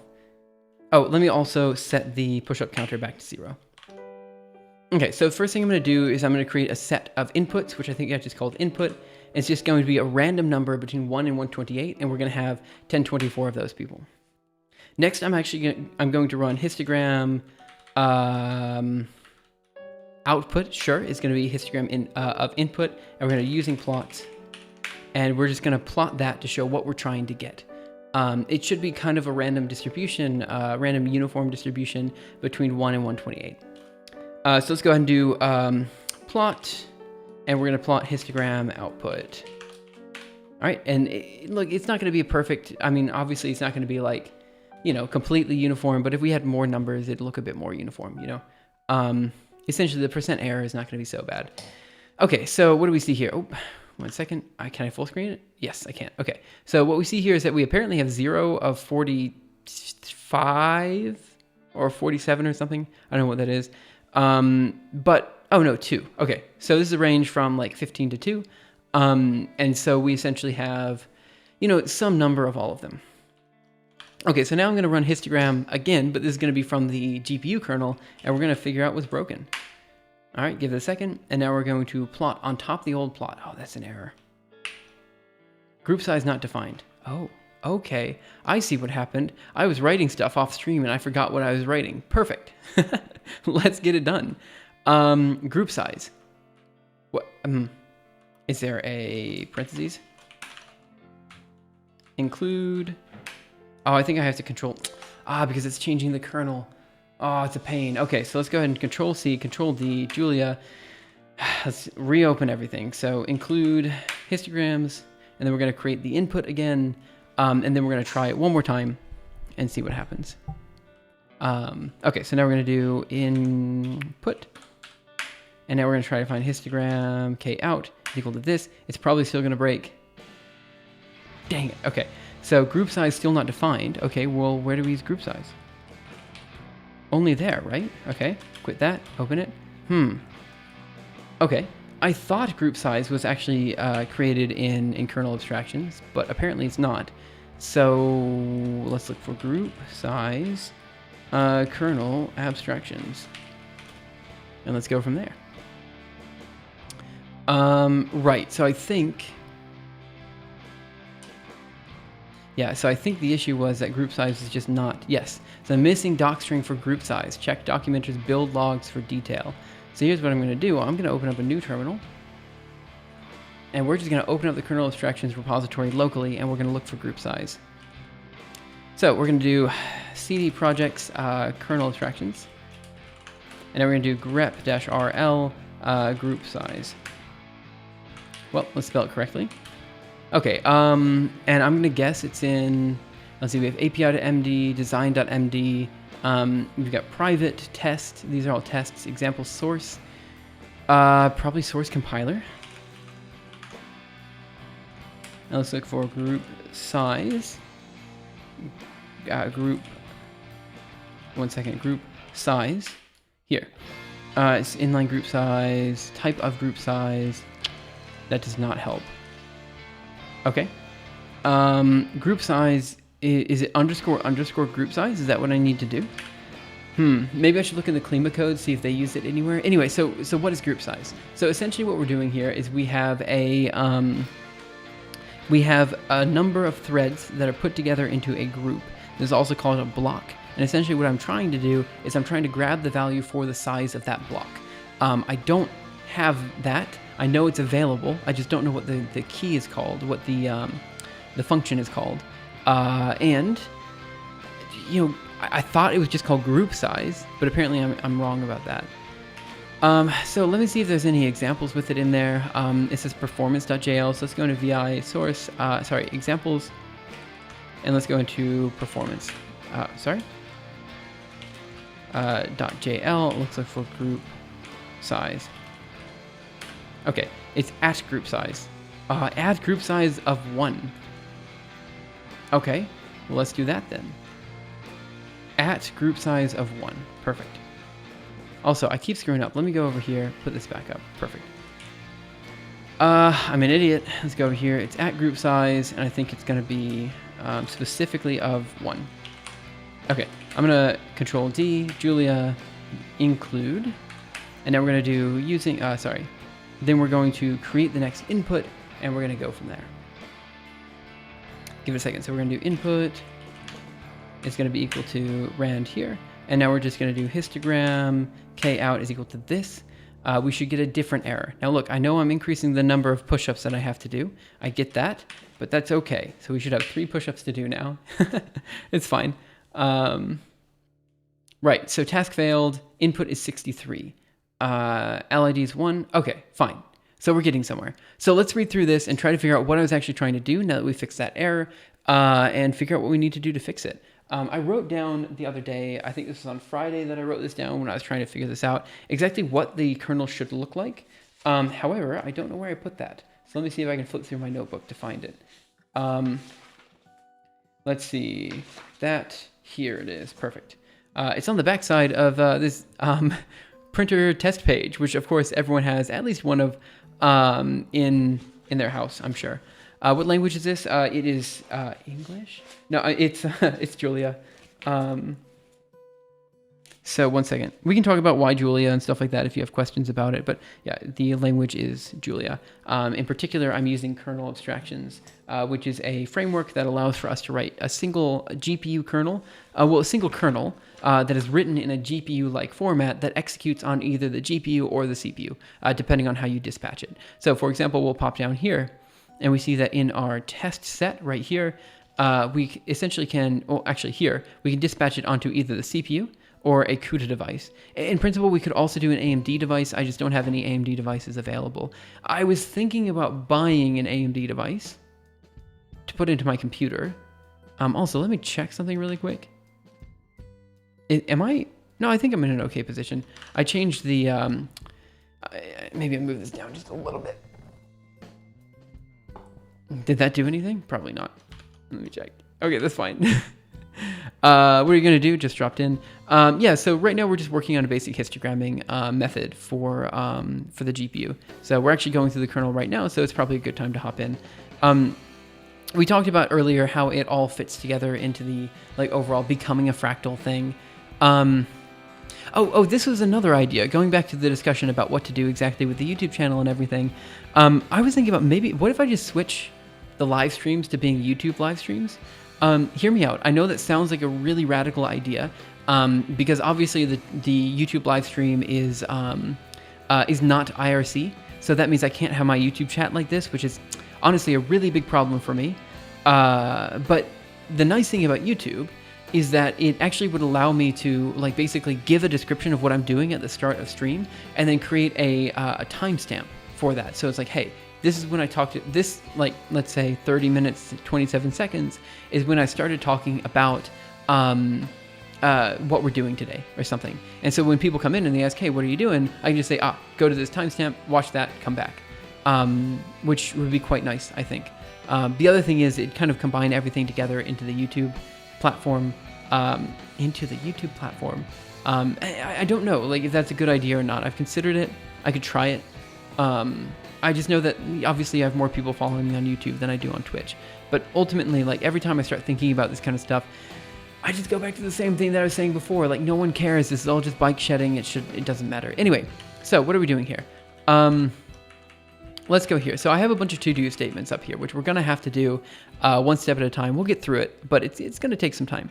So the kernel function histogram tag kernel. Here we have the histogram output, which we're reading in. This is essentially the array in which we're going to output the histogram to. And then the input, which is a string of numbers. And again, we're asking ourselves, in this string of numbers, how many ones do we have? How many twos do we have? How many, tens do we have? All this kind of stuff. So here, I have the string of number as a vector of int64. So we have a thread ID here, which is going to be at index global linear. This is more of an OpenCL-like notation than it is a CUDA-like notation. It's just a little bit easier to grab things.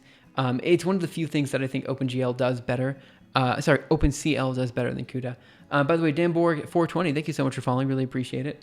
The next thing we're doing here is grabbing a local ID. Now, the local ID is basically the threads in your work group, and your work group is also known as a block. So the thread ID is like, you have a group of 1,024 threads. Which of those 1,024 threads are you on? The local ID is, okay, for each individual block that's executing things in parallel, which one of those are you on, right?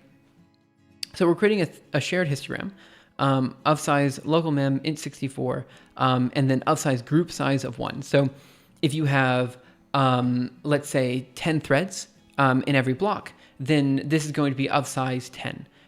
We'll modify this a bit later, but right now we're just trying to create the simple case when we have our kernel function working on a known input where each individual element could be between 1 and 128.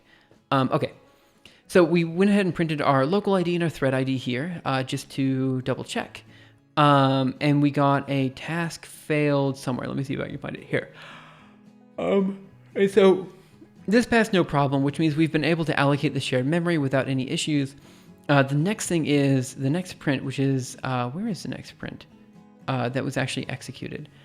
Input is here, and then histogram is here. So this one was actually the one that failed, which is interesting. Bounds error, attempt to access a one element static array m vector 1 in 64 with indices SO121 at index 63. Okay, so that was an issue, and I think the issue here is that I don't actually know what the issue is, but this one worked. So we were able to print out the input as 63. This one didn't work, and I think the reason was because the static array, so the shared histogram, for some reason is only of size 1, which is kind of a bit weird to me. So here's what I'm going to do. I'm actually going to print out a few things. So I'm going to comment all of this out here, and we're going to go down here and comment it all out as well. And we're going to print stuff out in the kernel to see actually how big group size is and make sure it's actually the right size. Oh, you know what? It is the right size. I now remembered something that I totally forgot. And that is that when I ran this, I only ran it with 1 core. So if we run it with, let's say, 8 cores, it's still going to break, but the error is going to be different. I just added a push-up for myself because I felt like it. Right, perfect. So the task fail expression, it says, yes, so it's now size 8, right? Because the number of threads you have is also the size of your shared histogram. So because I have 8 threads, the maximum size is 8. Perfect. Okay, let's go through, try to figure out the logic here, and just kind of get it to work out. Again, the next little mini workout will be at 5 o'clock p.m. my time, which is in about an hour. And for that, we're going to do, it says 30 pull-ups, but quite frankly, I'm probably only going to do 10. Let me modify that as well, so it actually says the right number. I think there's like a set difficulty. What is it? Let me do vi readme. And increase and decrease difficulty. So set is going to be decrease difficulty of set. Let's go ahead and do that. So set is going to be equal to decrease difficulty. What? Maybe it's Swoleos? Oh, I'm an idiot. Set is going to be equal to decrease difficulty of set. Okay, so that's going to be... Okay, what does that say? So that should now be 26. 2, 3, 4, 5. Okay, so this should be 10. Oh, that's 4. I want to do 10. Let's increase the difficulty. All right, this should be 10. 10 pull-ups. Perfect. So we'll do 10 pull-ups at the top of the hour. All right, let me get some water. And we'll just read through the kernel and try to get it to work out. Again, if you guys have any comments, questions, concerns, ideas, anything like that, feel free to let me know, and I'll totally address it as soon as I see it in chat. If we're able to just get this one kernel written by the end of the day, I'm going to be happy. There will be another histogram kernel that we have to write just as a bit of a benchmarking tool. But again, if we can just get this one written, I'm happy with that. We'll talk about how we deal with the parallelism and stuff like that as we get to it. But for now, I just want something simple coming out. Okay. And by today, I mean, I'm probably going to be streaming for another 4 hours, probably, I hope. So within the next 4 hours, if we can get this histogram written, I'm going to be happy. Like that's how annoyed or how difficult I think this is going to be. So let me get some water.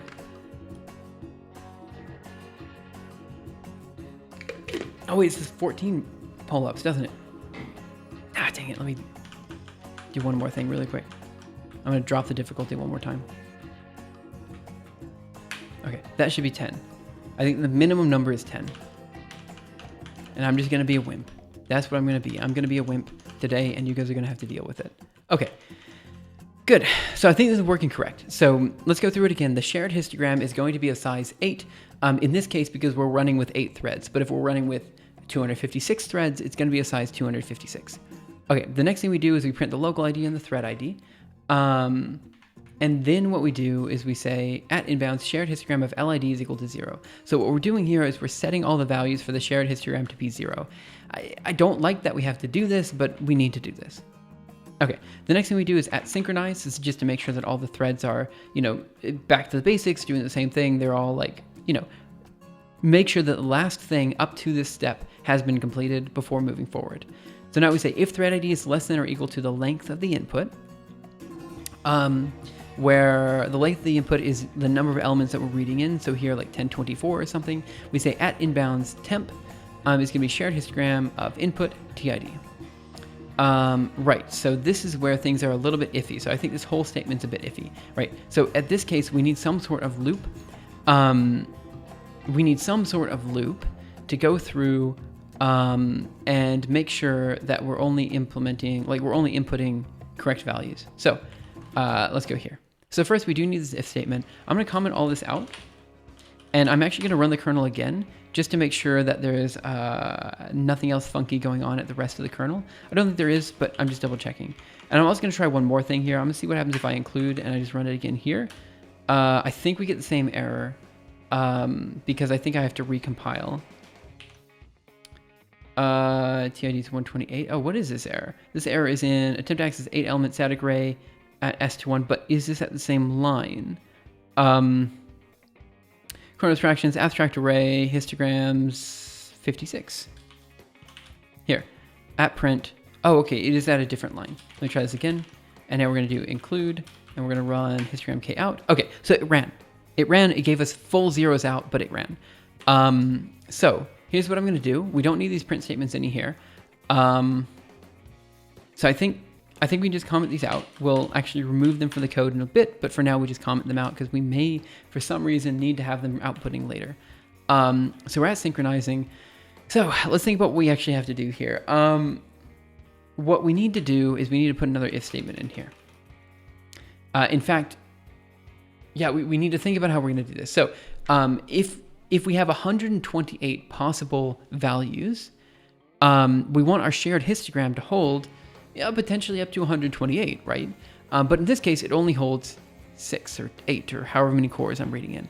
So if it only holds up 8, what we're going to have to do is we're going to have to loop through all the possible values. So we have to go from 0 to 8, 8 to 16, 16 to 24, 24 to 32, so on and so forth. So we're going to say while min element is less than length of input. All right.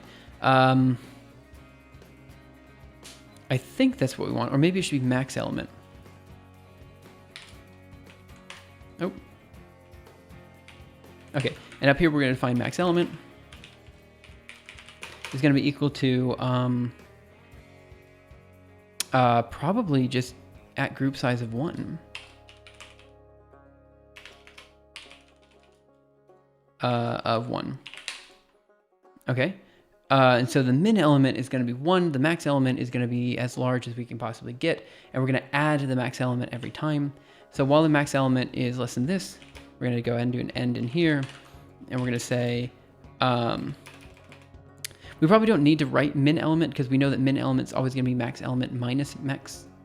It's always going to be max element minus group size. So we're going to do max element. It's going to be plus equals to group size. Group size. Oh, 1 second of 1. I do feel like I want to define group size as something else because we have to do this call a lot. So in here, I'm just going to define GS is going to be equal to at group size of 1. And in here, we're just going to define, I think I can do this, but that might not work, but we'll see. The reason this might not work is because in order to allocate a shared memory, it has to be entirely static. And here it's clearly not static, but we'll just see what happens. So we're going to do group size. Okay, it's going to be here. We're just going to say that it's going to be equal to GS. And then here we're going to say plus equals to GS. Okay, right, so this means every time we're going to add to this, we're going to run this really quick just to see if we still get zeros out or if it errors. And it does error. That's because GS is not defined. Okay, that's weird. I'm defining GS up here. What line is this on? This is on line, I need to add a push-up. This is on line what?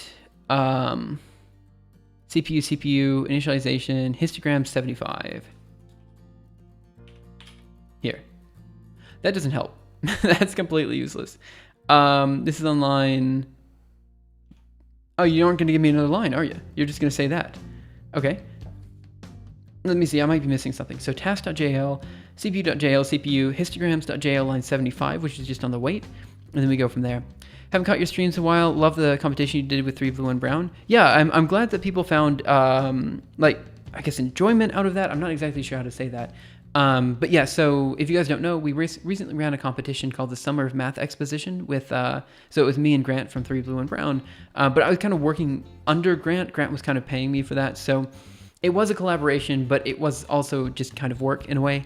But what we did is we tried to get, essentially people into math education. So if there were people who were like super into or wanted to make a math video and they didn't know what to do, this competition was a way for them to get involved with making content for the first time. Now, it worked. We thought it was super successful. It had 1,300 different entries. It was a huge pain to figure out how to judge, but I think it was relatively successful. Now, I say relatively because there are a bunch of things that we can definitely improve next year, and we know what those things are. In fact, I really want, one of the main reasons I want Leos Labs to be successful is because I actually really want next year for the competition to have a bit more like actual interesting research involved. Instead of just interesting math exposition, actually have something that has a bit more bite to it, you know? And so I actually have some interesting ideas for how to use the data that we got from this competition to make the next competition even better, lots of things like that. So I'm really interested in the Summer Math Exposition too. And we'll just see how it goes. Okay.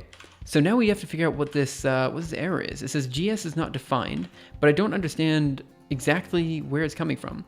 CPU, no idea. No idea whatsoever.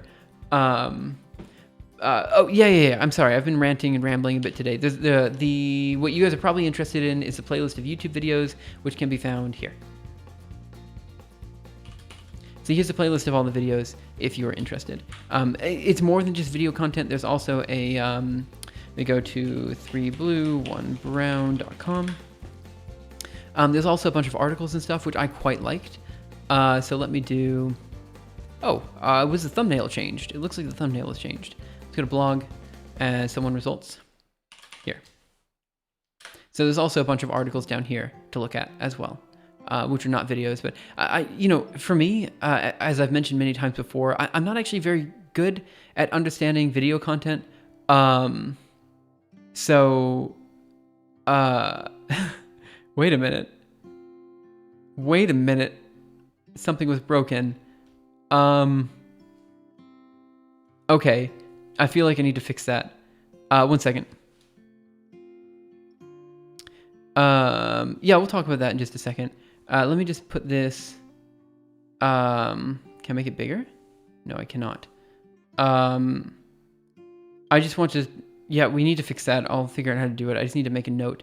So let me go here, there, and I need to send this to Grant just to let him know. Here, paste.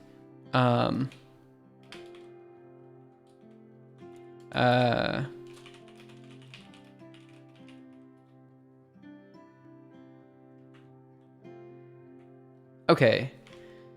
Right. So there was the question of what is Laos Labs and why isn't it Laos OS anymore? The reason it's not Laos OS is because people didn't know what Laos OS stood for. So, wrong thing. So, new page before. I used to have Simulaos as Twitch, and then Laos OS. Sorry, OS. For my YouTube channel. But people didn't know what the OS stood for. They were all like, this means operating system. It's a bit of a joke. In a sense, maybe it was, but the Laos OS, the OS actually stood for open source. And the idea was that I wanted to talk a lot about like different open source technology and Linux and all that kind of stuff. I have never done that on my channel, even though that was the original goal. That never happened. So I changed it to Laos Labs, which is a new LLC I've created in Alabama to do open research, because that's actually what I want to do. And it's been what I've been wanting to do for the past, 5 years? I don't know, I made up a number. But ever since I basically started my PhD, I've been wanting to do research publicly, and that's what this is. And then I recently changed the Simulaos Twitch stream just to be Laos Labs as well, to match, so that they're both the same name, so we don't have Laos OS and then Simulaos as two different things. It's both Laos Labs, and it's going to be Laos Labs in the future. That's all it is. It's not exactly a rebrand. It is kind of a rebrand, right? Like, I want to make it so each of the videos I'm putting out from now on is something that people definitely haven't seen before. So it's a new research topic that we've done with the community together. And I think that's kind of where I'm going from now on. We had a huge, literally hour and a half discussion, maybe not hour and a half, but over an hour discussion about the nature of YouTube now, and how I just feel like, my channel has never really been growing. And part of the reason for that is that, the content isn't exactly where I want it to be. And I don't know. So anyway, we talked about that a lot today already, but the fact is, Laos Labs is essentially just an extension of Laos OS. It's the next evolution of that. And actually sticking to our guns and doing open research in a way that has not been, I don't think has ever been done before. So that's kind of what we're doing. And a lot of that involves writing code, as you can see. But yeah, the whole point is just to do open research with the community. I have a super dumb question here. Why does this not work? So it's research about learning, like what you did with Grant, or about stuff you did for your PhD, distributed computing. It's neither really. So it's not, as much as I care about education, this is not a field that I'm compelled to work in, nor is it related to the PhD, because, well, it's kind of related to distributed computing, but for example, I'm not going to do the distributed transpose and stuff like that. It's just a series of interesting projects that I've collected over the years that I've been wanting to do. So this one, for example, is an enhanced version of fractal compression for high definition videos and stuff. But what it will lead to, hopefully, is a physics solver that uses fractal compression techniques to do the physics solving, which I think is quite cool and very novel. And so essentially, it's like a stepping stone into bigger things, right? And the real hope here is that I can find a way to really sell the research in a way that people haven't been able to do before. And so I'm trying to figure out how to do that. I don't really know the best way. We've been really kind of like hopping back and forth. But yeah, we'll see. We'll see. Okay. So so as far as what the research is concerned with, it's just, kind of computational science-y projects. So We've got this one, we've got its evolution into the physics solver. We have a 4-dimensional galaxy simulation that's coming up, dealing with how to do 4D Barnes Hut. We have various other smaller projects like, programming language that's based on Heartbeat, that is not publishable, but it's interesting. Just like small things, like that. My actual list of projects is... I've got a few more. Like there was another project I had that I started during the PhD, which was an analog electronic brain that I want to finish. There was one that involved embedding a knot in a superfluid and just watching it as it basically unwraps into like a circle or something, and seeing how that compares to other unknotting algorithms and stuff. Okay. Anyway, let me just try something here. So here's what I'm going to do. I'm going to modify this code so it runs on a single core instead of running on 6 cores. And then what I'm going to do is I'm going to remove all the print statements, and I'm just going to print out GS to see if we've somehow lost it somewhere. So we're going to @print GS here and just say @print. Oh, I think I know what happened. I need to define it as an @uniform because otherwise it doesn't hold through synchronized statements. I remember that issue now. So can I just do @uniform? Okay, so we're going to go over here, and we're going to include, and now we're going to try running it again. Okay, so it ran. We got a bunch of zeros out. That's fine. That's all I wanted to see. Perfect. So for those of you guys who don't know what an @uniform is, it doesn't really matter too much, but specifically in the kernel abstractions lingo, an @uniform is a... You've probably seen @uniform before in other GPU languages. Like, for example, you might have seen it in OpenGL or something. It's kind of inspired by that, but it's quite different. So here, it's specifically used for the CPU, and it's really only used as a way to keep a variable after a synchronized statement. That's really its only purpose. And you saw the error here where we didn't see the value GS afterwards. I've never heard of that kind of independent research before, but I'm interested in where it will go. Well, exactly, right? So this type of independent research has, I don't think, ever happened. Which is in itself novel. Now, again, there's all these like little questions we can ask about, like, when's the appropriate time to make a video? When do we update people? And like the answer to that is obvious. You update people when you have something sufficiently cool to talk about. The problem is, what is sufficiently cool? To me, doing a new transfer or doing a histogramming method is kind of cool. This is already interesting enough. But for a lot of people, that's not interesting. And so the question is, when do we actually talk to people? And I think the answer is, we just spend as much time as we can getting this stuff done and just show them what, like this particular video. I can make the claim that every single frame in the video is a fractal, right? Which is super cool. Like, obviously no one's ever seen that before. Now, it's going to look like a normal video, but, there's going to be a lot of really deep mathematics underpinning it. And that itself is novel. It is interesting. And people hopefully will look at that and be like, wow, okay, like it's kind of mind-boggling, but that's okay. How are you feeling today? I'm okay. How about you? I hope you're having a great day. Let me get some water. Okay, so, right, what are we doing? So we have the histogram entirely on shared memory. So what I'm going to do now is I'm going to create a quick while loop in here, and we're just going to kind of figure it all out. So while the max element is less than the length of the input, so this means if our max element is actually, how do we do this? Actually, wait, I need to think about this. I really do need to think about this. Okay, we'll figure this out. We'll get it done. I think we can get this while loop written in the next 30 minutes before doing the next exercise, which will be 10 pull-ups. I think I can do pull-ups. They're going to be a bit wonky. I suck at pull-ups, but I have a space that I think I can do pull-ups in, and so we'll try it and see how that goes. Let me get some water. Oh, actually, let me just move a bit. All right. So while the thread ID is less than the length of the input, where the length of the input is 1024, we then say while the max element is less than the length of the input. So what we're trying to do here is we're trying to get essentially our histogram on shared memory into we're trying to fill our histogram on shared memory. The big problem is that the histogram on shared memory is only, in this case, 8 elements long. So if it's 8 elements long, what we have to do is we have to do the first 8 elements and then the next 8 elements and so on and so forth. That's what the while loop is for. Hey, Amres, how are you? I hope you're having a great day. Oh, it's actually getting pretty close to 5. Okay, So I usually do like an hour of algorithm archive work, or I've been trying to do an hour of algorithm archive work at 5, but I might hold that off until 6. Oh, I just realized it's not 5, it's not 6. My clock is wrong. I don't know why my clock is wrong. Let me fix that really quick. Arch clock did not change with daylight savings time. Yeah, for some reason, my clock is an hour off, so it's currently 3:30, but my clock's supposed to say it's 4:30.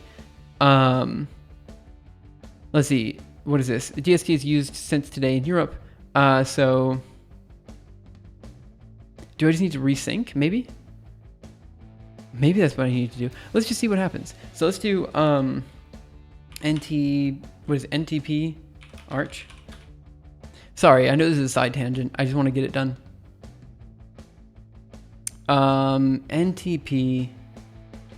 NTPQP. What? How do I find the time? 1 second. Let's go here. Set time. Whatever, set time Arch. Yeah, it is frustrating that this didn't update appropriately. So time date CTL, right? There's like a very simple NTP Q command or something like that. I thought. Oh, NTP QD. Let's see what that does.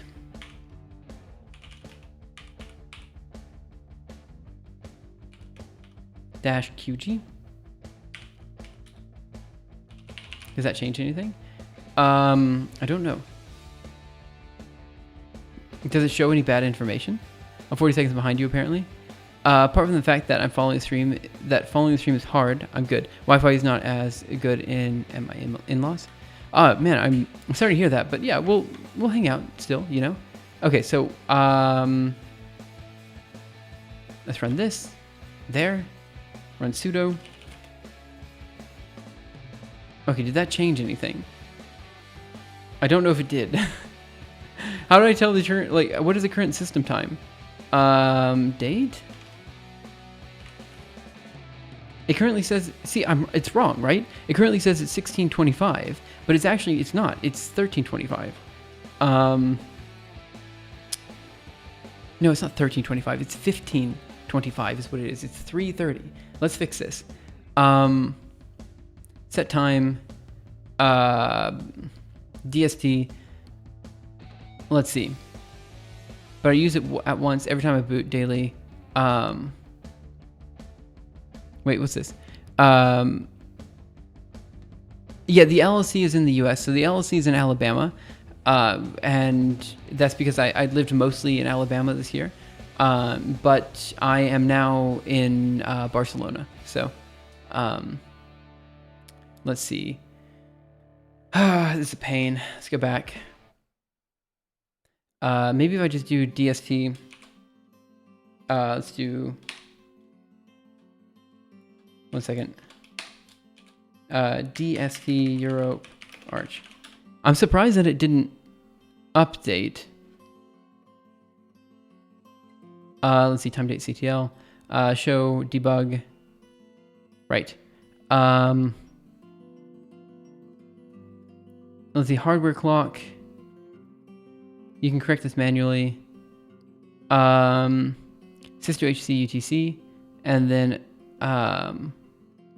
wait. I'm trying to figure this out. Time date CTL. Debug. Right, I'm just seeing, just give me the actual answer. I found a quick way of fixing this time update. When you run this. Okay, so what if I do, what does this do? Sudo time date CTL. And it says ETC GMT -2, which is correct. Then it says universal time. Okay. What if I do this? Option NTP enabled. NTP enabled. Wait, where's that? Where's NTP? I don't see it. NTP service inactive. Okay, so then it says to make it active. Now if we run it again, we get it is active. So now what I want to do is see if that actually changes the time zone or not. I'm sorry, we were on a tangent about histogramming, and now we're talking about time zones. Sorry about that. Let me do NTP. Where are we? QG again. Give it a second. Hopefully this works. And then hopefully, okay. It was like it updated by 0.00065 seconds. Okay, that's nice, but like that wasn't the issue. The issue is that it's an hour off. And then we do, wait a minute, then what do we do? Then after that we do, wait, what do we do next? There should be like a hardware, this, and then we should do this one. Does that work? It doesn't matter. I mean, who cares? Like, the fact that the clock is an hour off is just bugging me. It's not a huge deal. It's still an hour off. I don't know. I don't understand how to fix this, actually. Which is a huge problem. I get that. I'm sorry. But it's, yeah, I don't know how to fix it.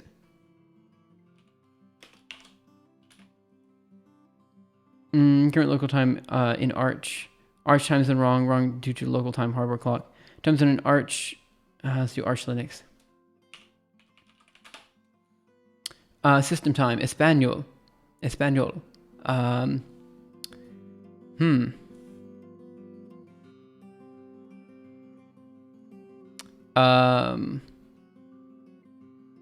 Let's see, read through this. Let's see, make sure to actually write it back to your RTC. UTC is UTC. It remains the same time no matter what time zone you're in. If your UTC is correct, your local time would be 2. So my UTC is wrong, I think. Let's see. UTC.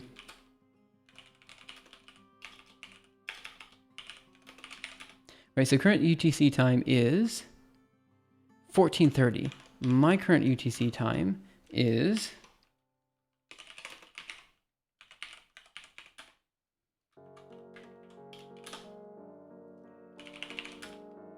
oh, it's also 14:30. Wait, what? Am I just on the wrong time zone? Am I permanently on the wrong time zone? Wait, what time zone is Barcelona in?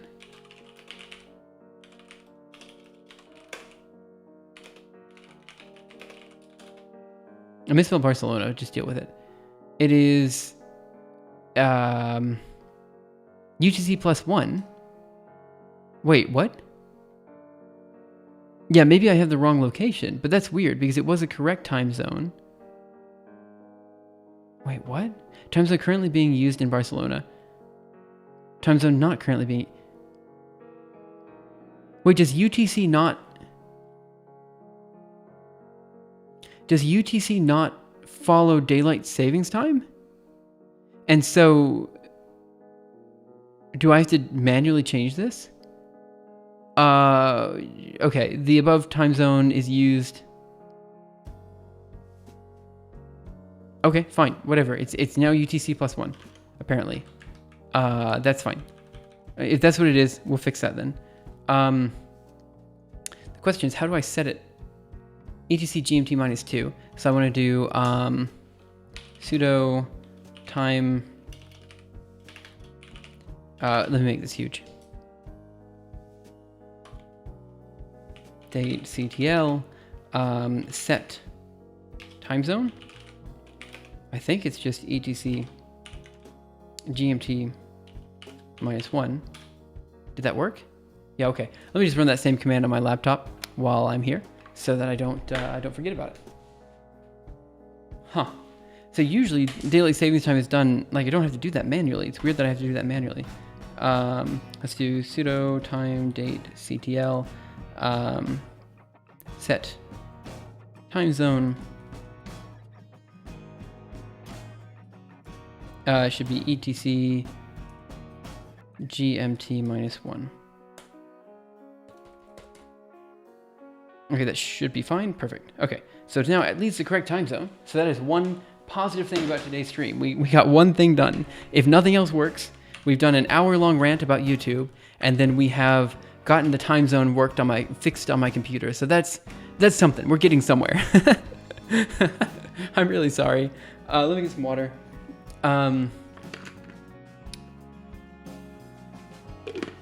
Okay. Yeah. I mean, to finish up the conversation, just because I have a bunch of loose threads that I didn't finish on. Right. So the question was, when do you make a YouTube video? And the answer is when you have something sufficiently cool. And I think the answer to that is you make a YouTube video when you're done with the project. And so I'm going to try to finish up this project this month. Now, the problem is this project also technically has a paper to go with it. So yeah, that's kind of why it's going to take a while for this next video to come out. I'm hoping to get it out by the end of the year. So that's hopefully 2 months. And we'll see how it goes. I've got another collaboration kind of coming up, and we'll see how that goes as well. UTC does not follow DSD, but it does follow leap seconds. Interesting. You try time, date, CTL, set time zone, current time zone, Europe, Madrid. Probably would have worked. Then you won't have to do it again in half a year. Yeah, okay, let me do that then. You're right. Here we are, and we want to do, is it lowercase? Let's do Europe, Madrid. Okay, let me do that from my laptop as well while we're at it. That was probably the issue. Probably I usually set it based on, like a location, but for some reason I set it based on GMT this time. Europe, Madrid. So that was probably why it was an hour off. Okay, anyway, that's fixed. So that is one big step forward. I guess. It really doesn't matter. That was just me configuring the time zone wrong to begin with. Perfect. Okay, so let's go back to the kernel. Okay. So we've got some shared memory component. We got some shared memory component that's 8 elements big. So we have while the max element is less than the length of the input, we're then going to say the max element is plus equal to this thing that's called group size. So actually what I think I want to do is modify this as min element here. And we also want to do min element here and there. And we're going to say while min element is less than the length of input, and then we do the minimum element is going to be plus equal to the group size, right? So it starts at 1, then we add 8 to it, so it's going to be 9, then we add 8 to it, so it's going to be 17, so on and so forth. Then what we're going to do is we're going to say, we're going to have an if statement to create the max element. So we're going to say max element is going to be equal to min element plus the group size. And then in here, we're going to say if max element, 1 second, I can't type, is going to be greater than the length of input. Then what we're going to do is reset the max element. I misspelled max element. Give me a second. And we're going to say max element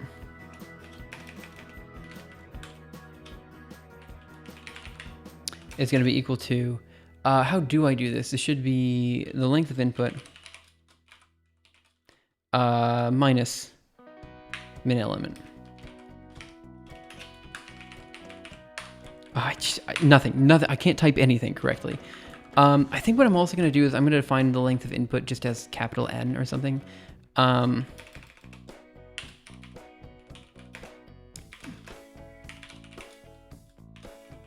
we're going to modify all the lengths of inputs so that they are just capital N. Okay, so this is going to be...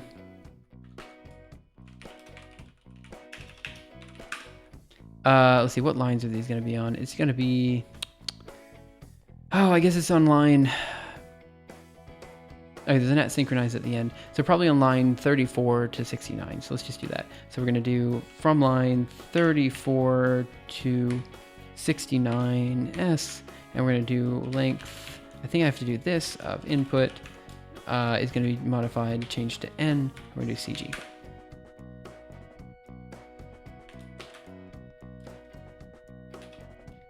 Set no number. Did I do that wrong? Oh, I'm an idiot. what was the command? It was 33. It's 33 to 69, I thought. Yeah, 33 to 71. Let's try it again.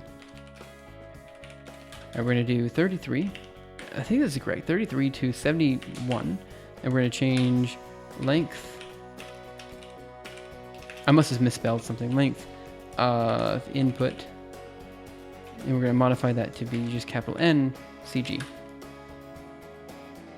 Okay, let's look for length of input.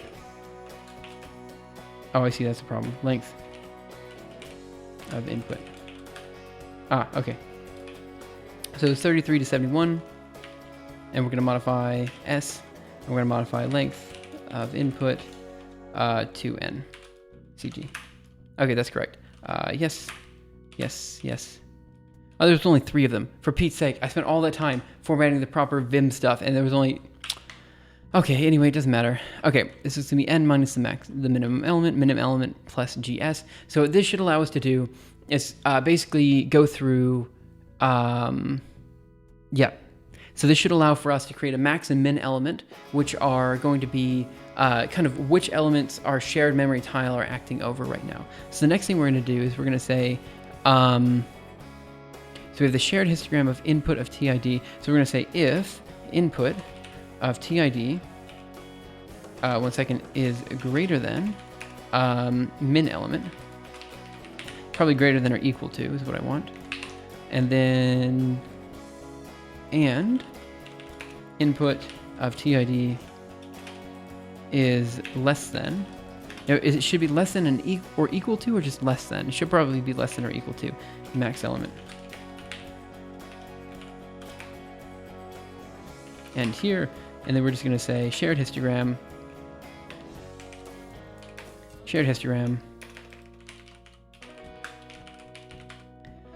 Okay, how am I going to do this? I need a shared histogram of local ID. I'll worry about that in just a second. It's going to be equal to input of TID. Okay, let me make sure. Is it less than or equal to? You missed length in if of max element greater. Oh, that's because I misspelled input. Thanks. Okay, so now we have input of TID is greater than or equal to the min element. So right now the min element goes from 1 to 9. So it should be less than on this side and greater than or equal to on that side. And then we say if the maximum element is greater than n, yes, it must be greater than n. I feel like we're missing one. 1 second. I feel like we're definitely missing one. So if the max element is greater than n, so while the min element is less than n, that's fine. But what if the maximum element is greater than n? Okay, so let's say n is 8, right? So there are 8 elements to hold. The min element will be 1. The max element will be 9, right? So if the max element is equal to 9, then we want to go from 1 to 8, which is great. I feel like the way I've set this up is wrong. I feel like this should be, if the maximum element is 9, let's just do a quick test case. Okay. So, we have 8 total elements, right? So if the min element is 1, then in this case, I set it so the max element is going to be equal to 9. So then what I want is to grab 1 to 8. So less than is fine. I think that's fine. But then I said I'm actually going to change the max element. So if max is greater than n, which is to say if 9 is greater than 8, then we're going to say the max is going to be equal to the min element, which is 1, minus 8, which is going to be equal to 7, which is wrong. So what we actually want this to be is, we actually want it to be n plus 1. So we actually want it to be 9. Unless we modify this, so it's this minus 1, and then we do, this is going to be less than or equal to here. And then in that case, we're actually going to iterate through the max element. And then we go here and we say n minus min element, which is going to be 1 plus. So this is going to go 1 to 8. If the max element is greater than n, then it's going to be n minus min element, where min element is going to be 1, n is going to be, so we have to add 1 here. I think. I probably got this all wrong. Whatever. It should be way easier than this.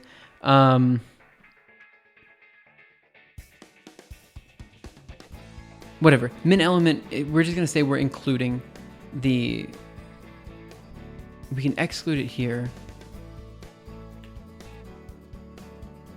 Yeah, whatever. The min element is the minimum element that we're including. The max element is the maximum element that we're including. We're not going to do less. We're just going to have less than and equal to or greater than and equal to. So now, shared histogram of what? Shared histogram of... I think I actually want input of TID minus min element. I think is what I want. So for example, if we're on element, I don't know, 120 to 128, right? Then the first thing we do is check to see if our input that we're looking at is between those values. And then we say the shared histogram of input of TID, yeah, minus min element. Yeah, I think that's correct. I feel like there might be a +1 or something missing, but I think this is fine. Then the next thing we're going to do is, once we've got all that done, we're then going to write this to the shared histogram, and we're going to do that with the following. So we're going to say histogram output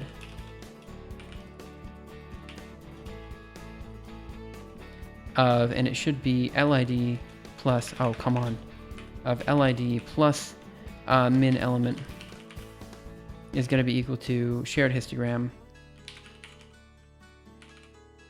of LID. Unfortunately, this means there must be a synchronize every step, right? Or am I completely off track? I think there must be a synchronize. And then after this, we're going to say shared histogram of LID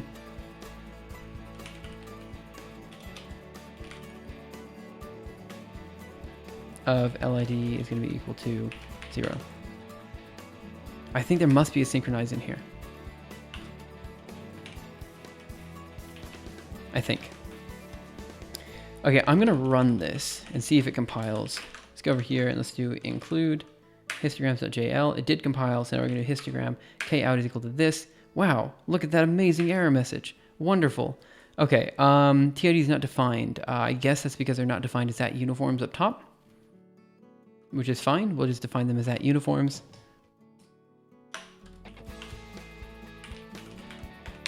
And this one's also gonna be an at uniform, right? This, go ahead and include it again. At uniform is not fine. That's fine. Add another push-up.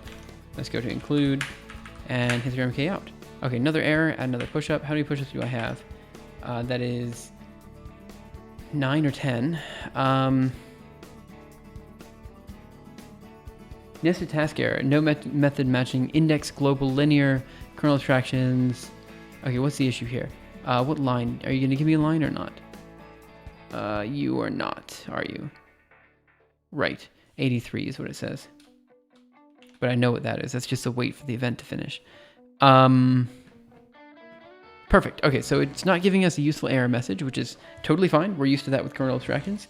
It's unfortunate that it's not giving us a proper error message and we're just doing CPU calculations. But hey, you know, it is what it is. No method matching index global linear kernel abstractions compiler metadata task failed exception stack trace wait histogram tag line 83 initialization CPU histogram tag kernel overdub thread run. Okay, we're just gonna have to do this the old-fashioned way and figure out what the problem is. That's fine. Is it potentially with... Are we out of bounds somehow? Oh, wait a minute. Plus equals... This should be plus equals 1. There. Oh, oops. Sorry, I meant to do this. And this should also be an at inbounds as well. And this should be at inbounds. Okay. So let's see if we can figure this guy out. I'm gonna... if the input of TID is greater than the min element, I mean, we could have an indexing problem. So maybe what we do is we at print here the index of... Let's at print some other stuff. So let's do at print. And we're gonna at print... I guess we want the input of TID, and then we also want a new tab, and we're gonna want, I guess, this guy. Oh, that was not what I wanted. Yeah, this guy. All right, see what that does. New line there. Over here, we're going to include one more time. We're going to run it again. This is going to give us another error message, so another push up. And then we're going to do... Oh, we didn't even get to the print statement. Well, that's something. Right. Okay. Well, let's modify the print statement so it at least looks pretty. And let's print somewhere else. So where is it breaking then?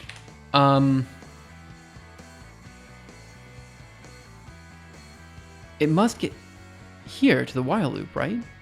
So let's just try printing out...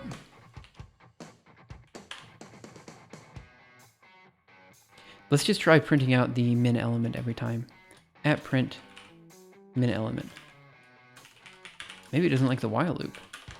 Include here. Try running this again. Again, it's going to break, so adding another push-up. That's what, 12 push-ups, 11 push-ups? That's fine. Right. It doesn't like this at all. I mean, look, it's got to be the while loop, right? Like, it might just not like this keyword for some reason. Let me just try running... Oh, you know what I didn't do? Do I have a min element plus equals GS anymore, or did I remove it? Oh, there it is. It's right there. Okay, but I think that needs to be down here. Yeah, down there, I think. Now, I think I also need to make min element here and at uniform. And then max element as well and at uniform. Maybe I should define the at uniform up top as well. So let's do Control C, include, add another push up. Why not? Yep. And let's see what happened. This did nothing. It's not giving me anything. I'm gonna at uniform the max element up top. Let's do at uniform.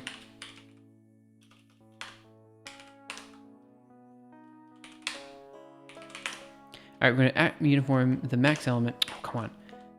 To be equal to the min element. And we're gonna change this to max. Okay, down here we don't have to define the at uniform every step. But it's not even printing the min element. Like, we're not even getting to that stage. So there's something wrong with the compilation here.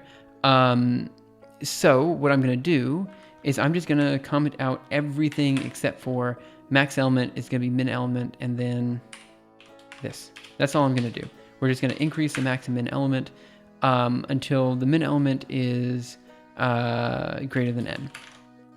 So we're going to do include again. Okay. That's because I forgot to do this.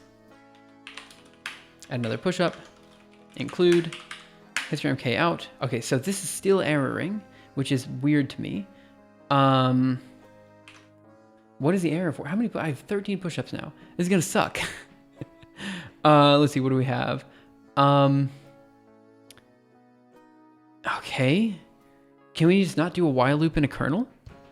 Am I just an idiot and I never knew we couldn't put a while loop in a kernel? That could be true.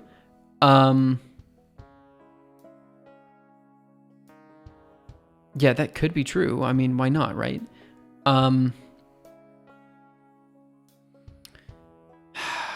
Okay. So there's probably something else going on here. But what I'm going to do really quick is just create a very quick minimum working example. So let's go into vi minimum working example.jl.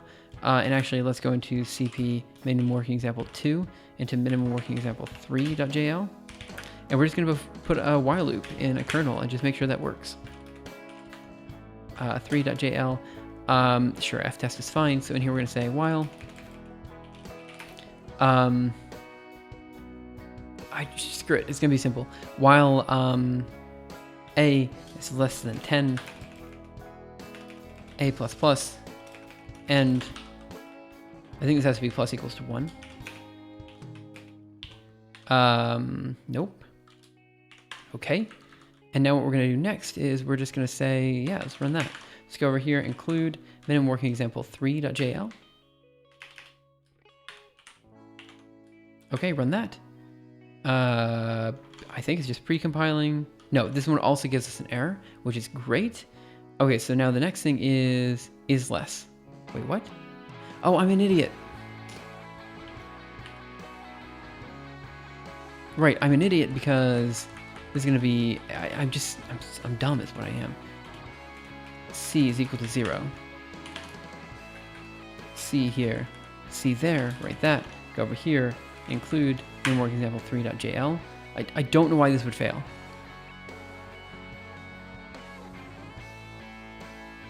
Don't know why this would fail at all. Give it a second. Okay, so that one passes just fine. So while loops in a kernel are totally fine. Let's go over here, quit. Let me get some water. And you know what I'm going to do? I'm going to go ahead and do my 10 push-ups, or 10 pull-ups and 15 push-ups right now, because otherwise I'm going to have a lot left to do. So we're going to do them now. I'll take a quick 2-minute break and just kind of clear my head, and then we'll be back to it and hopefully get something working. So give me just a second, get everything set up. I'll be right back.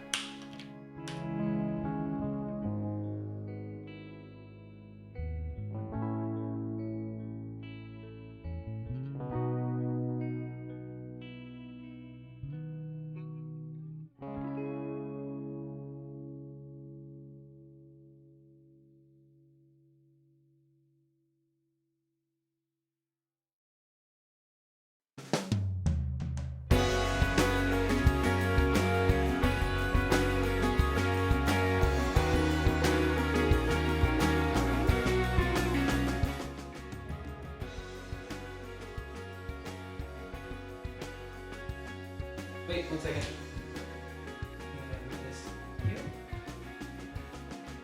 That'll do. Okay. Right, and then I need this.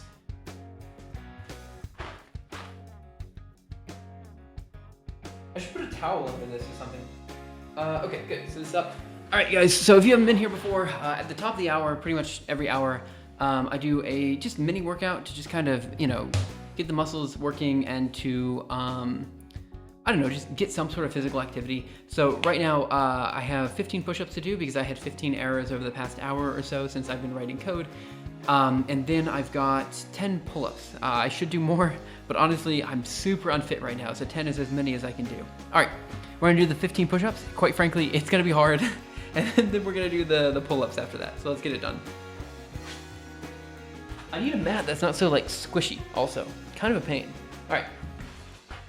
1, 2, 3, 4, 5, 6, 7, 8, 9, 10, 11, 12, 13, 14, and 15. Okay, so the pull-ups are gonna suck a lot. So let me move the camera so you can at least see. I think I'm gonna move it up here.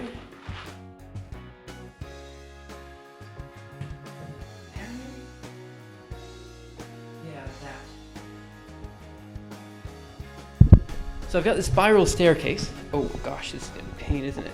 Sorry, the microphone's making a whole bunch of noises. Okay, so I've got the spiral staircase, and I think I can just grab one of these and do a pull-up. That's my goal. Let's see if that actually works. Oh. All right, I don't know. I've never done a pull-up here before, but I have 10 of them to do. All right, 1, 2, 4. Oh, I suck at pull-ups so much. Holy cow. Hey. Oh, give me a second. That was 4. I have 6 more. I really suck at pull-ups. Like, of all the exercises to do, this is not one I wanted to do. Okay, 1 second. Let me pull this up. Okay. I did hit my head. Yes, I'm sorry. We're gonna try it again. This one, I think. All right, 6. 1, 2, 3, 4, 5, 6. Okay, there's my 10 pull-ups. I'm really sorry. All right, I'll be right back to programming. Give me a second.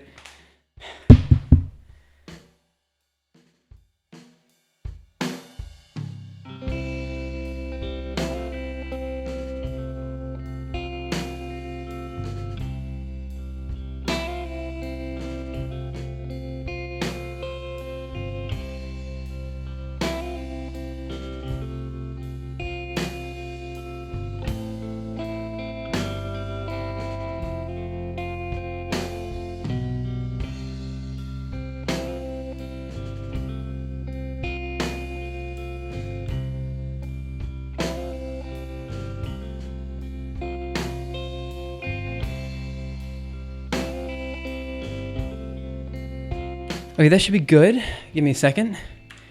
Let me change the push-up counter back to 0. It looks fun. You hit your head, strongest researcher in the EU, I guess.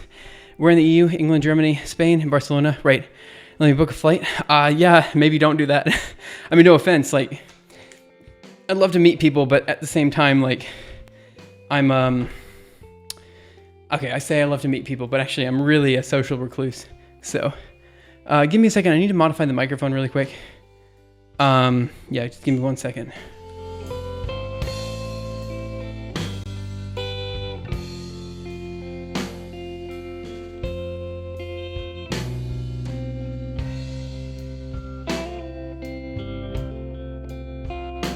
Okay, that's about the best I can get. Let me go back over here, and I'm actually going to be back in just 1 minute, and we'll get back to the programming. Sorry about that.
Okay, I'm back. Give me just 1 second to set the next workout here.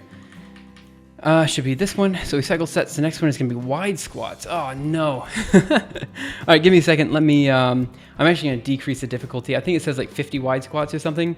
110 wide squats. That's what I said are good. I'm gonna drop the difficulty a bit. 1, 2, 3, 4, and I think that should be 20 now, I believe, which is more reasonable. Like, I used to play Ring Fit all the time. I just haven't done it in a while. I need to do it again. Let me get some water.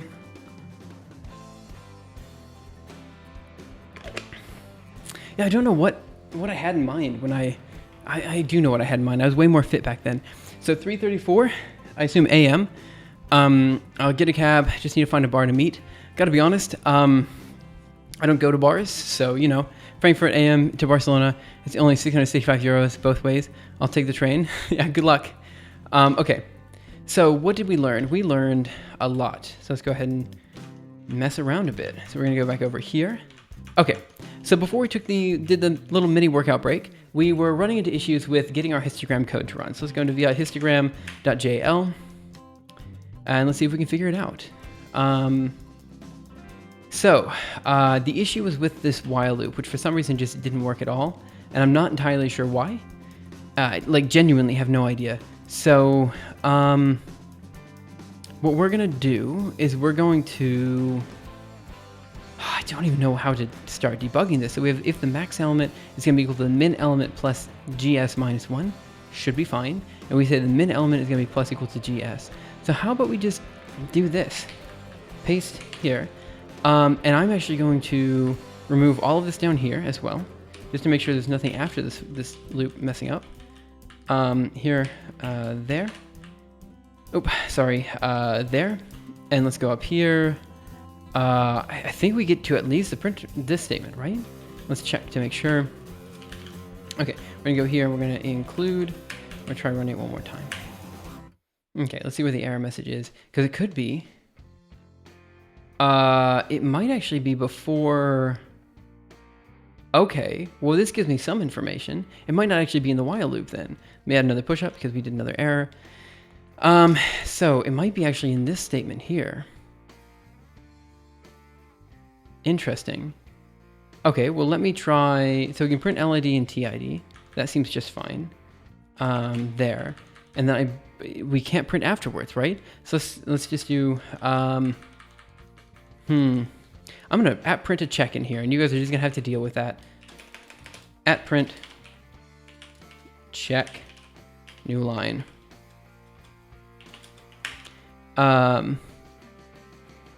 Push-ups 0 makes me sad. It's the fastest way to feel pain in my arms and will delay existential crisis. I'm gonna be honest, the mini workouts at the top of the hour are actually super useful. I realize that sure, okay, maybe it's a bit weird stream content wise, but they really do just help me just keep focused, If I don't do them, I end up going on YouTube rants for an hour. Include histogram K out.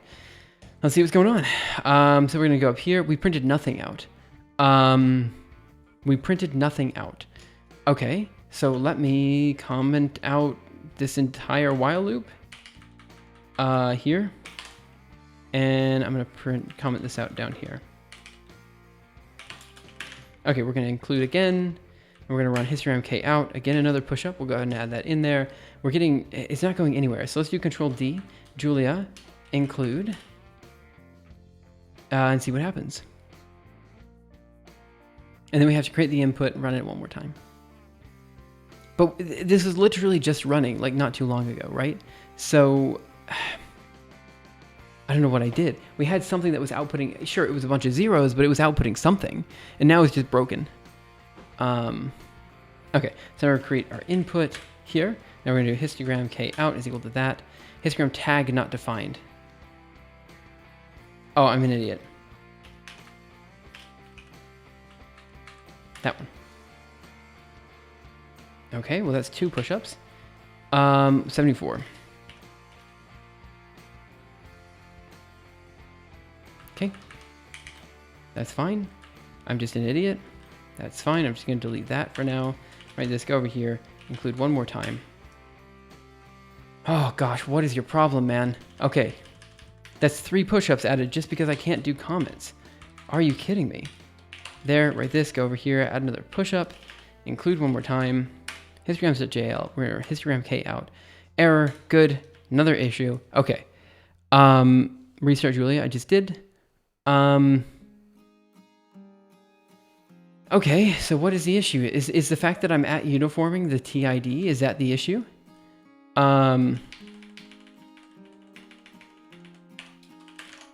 Okay, let's do include again, histogram k out.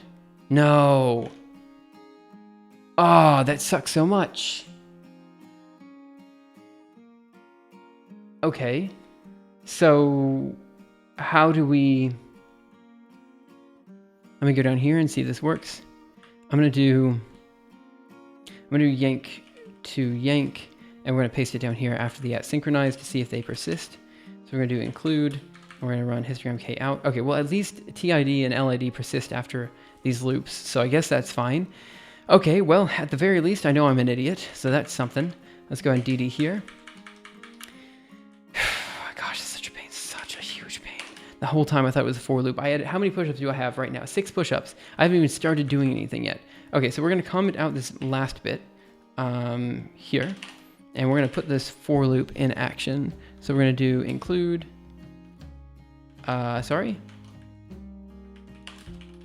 include one more time, and we're going to add another push-up. We're going to do histogram k out. Okay, TID is not defined. See, that was my issue. It had TID is not defined, but where is it not defined at? It is defined at, it's not going to give me an error. It's not going to give me a line either. I know it's not going to give me a line because this, gosh, 91 is what it says, but I know it's not line 91. I know that's the wait for the event. Okay, so it's not going to give us any error messages within the kernel. It's fine. So my question is, where does TID not exist? And I think it's actually within this while loop that it's gone. So let me try doing the following. I'm going to comment this out here, and I'm going to comment this out down here.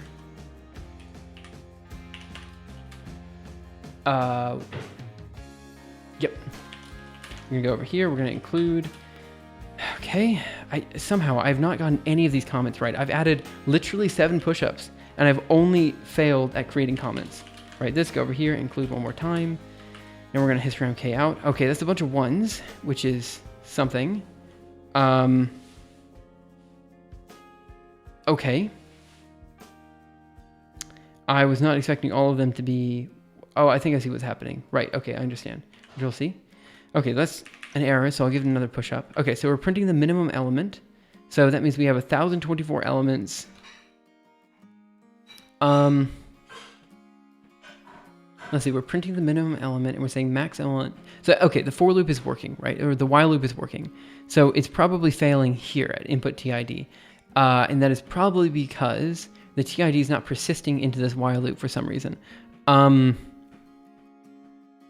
So let's check that as a minimal working example. So we can go to minimal working example 3, and I'm going to add an if statement out here. So we're going to say if C is less than 10, all right, we're going to end in here.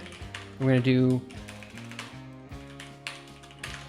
include minimum working example 3.jl. Oh, right, because I'm not using thread ID. Okay.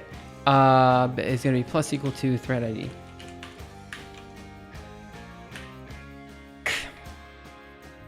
Okay, so how do I replicate this error? What do I do?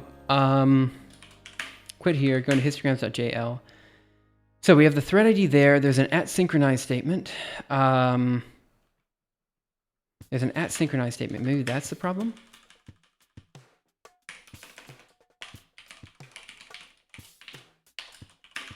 Include this. That's C. Dang it. Gosh darn it.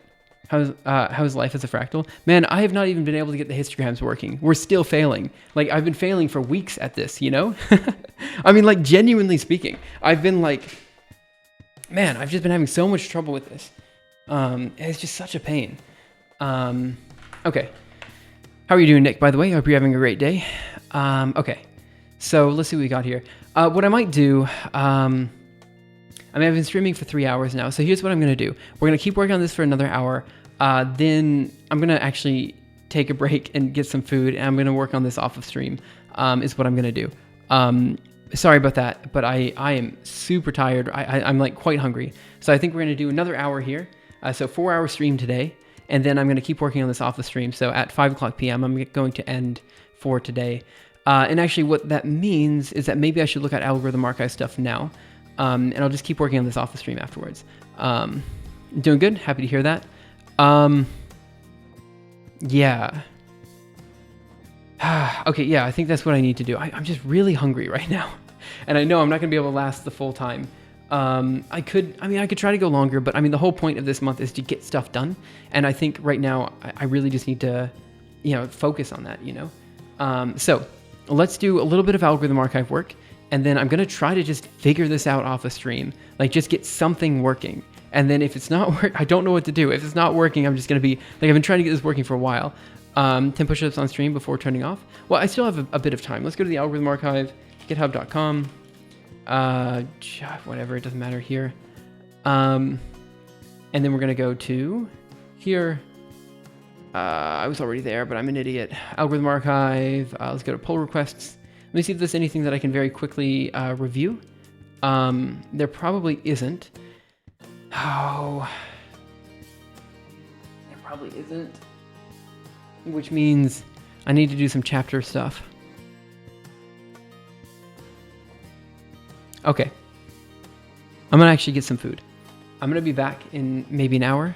I will decide whether I start stream or not in an hour, but I do need some food. I'm quite hungry right now. I don't know what the deal is. I swear I made enough food, but for some reason I'm super hungry. So I'm going to take a break for now. I might come back to stream in 45 minutes, or I might not, but I'm going to get this histogram stuff done tonight. Like, that's my goal. I will get it done. And then we can come back after that. So that's what's going to happen. I'm going to get something working with this histogram stuff tonight. Like, so we don't have just constant error message after constant error message. And that's my plan. So it's going to be, it might be a long night for me, but I'm going to get it all done. Again, the point of this month is to get something done. So, we're going to do that. I'm so sorry. I know, Nick, you just came in. But like, I've been hitting myself in the head for the past, literally hitting myself, in the head, with the pull-ups just a second ago. So we're going to get this in and working and then go from there. So let's get it done. Break, be back in 45 minutes and go from there. All right. Yep. So, but we need to get the histogram thing done. I've been working on it for a week. Like, it's like the kernel abstractions bug where it's just like constantly on my mind and I can't figure it out, So we're going to knock it out because I'm tired of just like constantly banging my head against errors on stream. So, see you guys in a bit. Have a wonderful afternoon. If I don't see you later today, I will definitely see you tomorrow. We're going to do another stream then, hopefully at mid 12-ish. And then going long, I'm hoping to do longer streams, but as you can see, my ability to speak is like dwindling. So let's just, call it for today. We'll be back. Okay. Thanks guys again for hanging out, and I'll see you next time. Bye guys.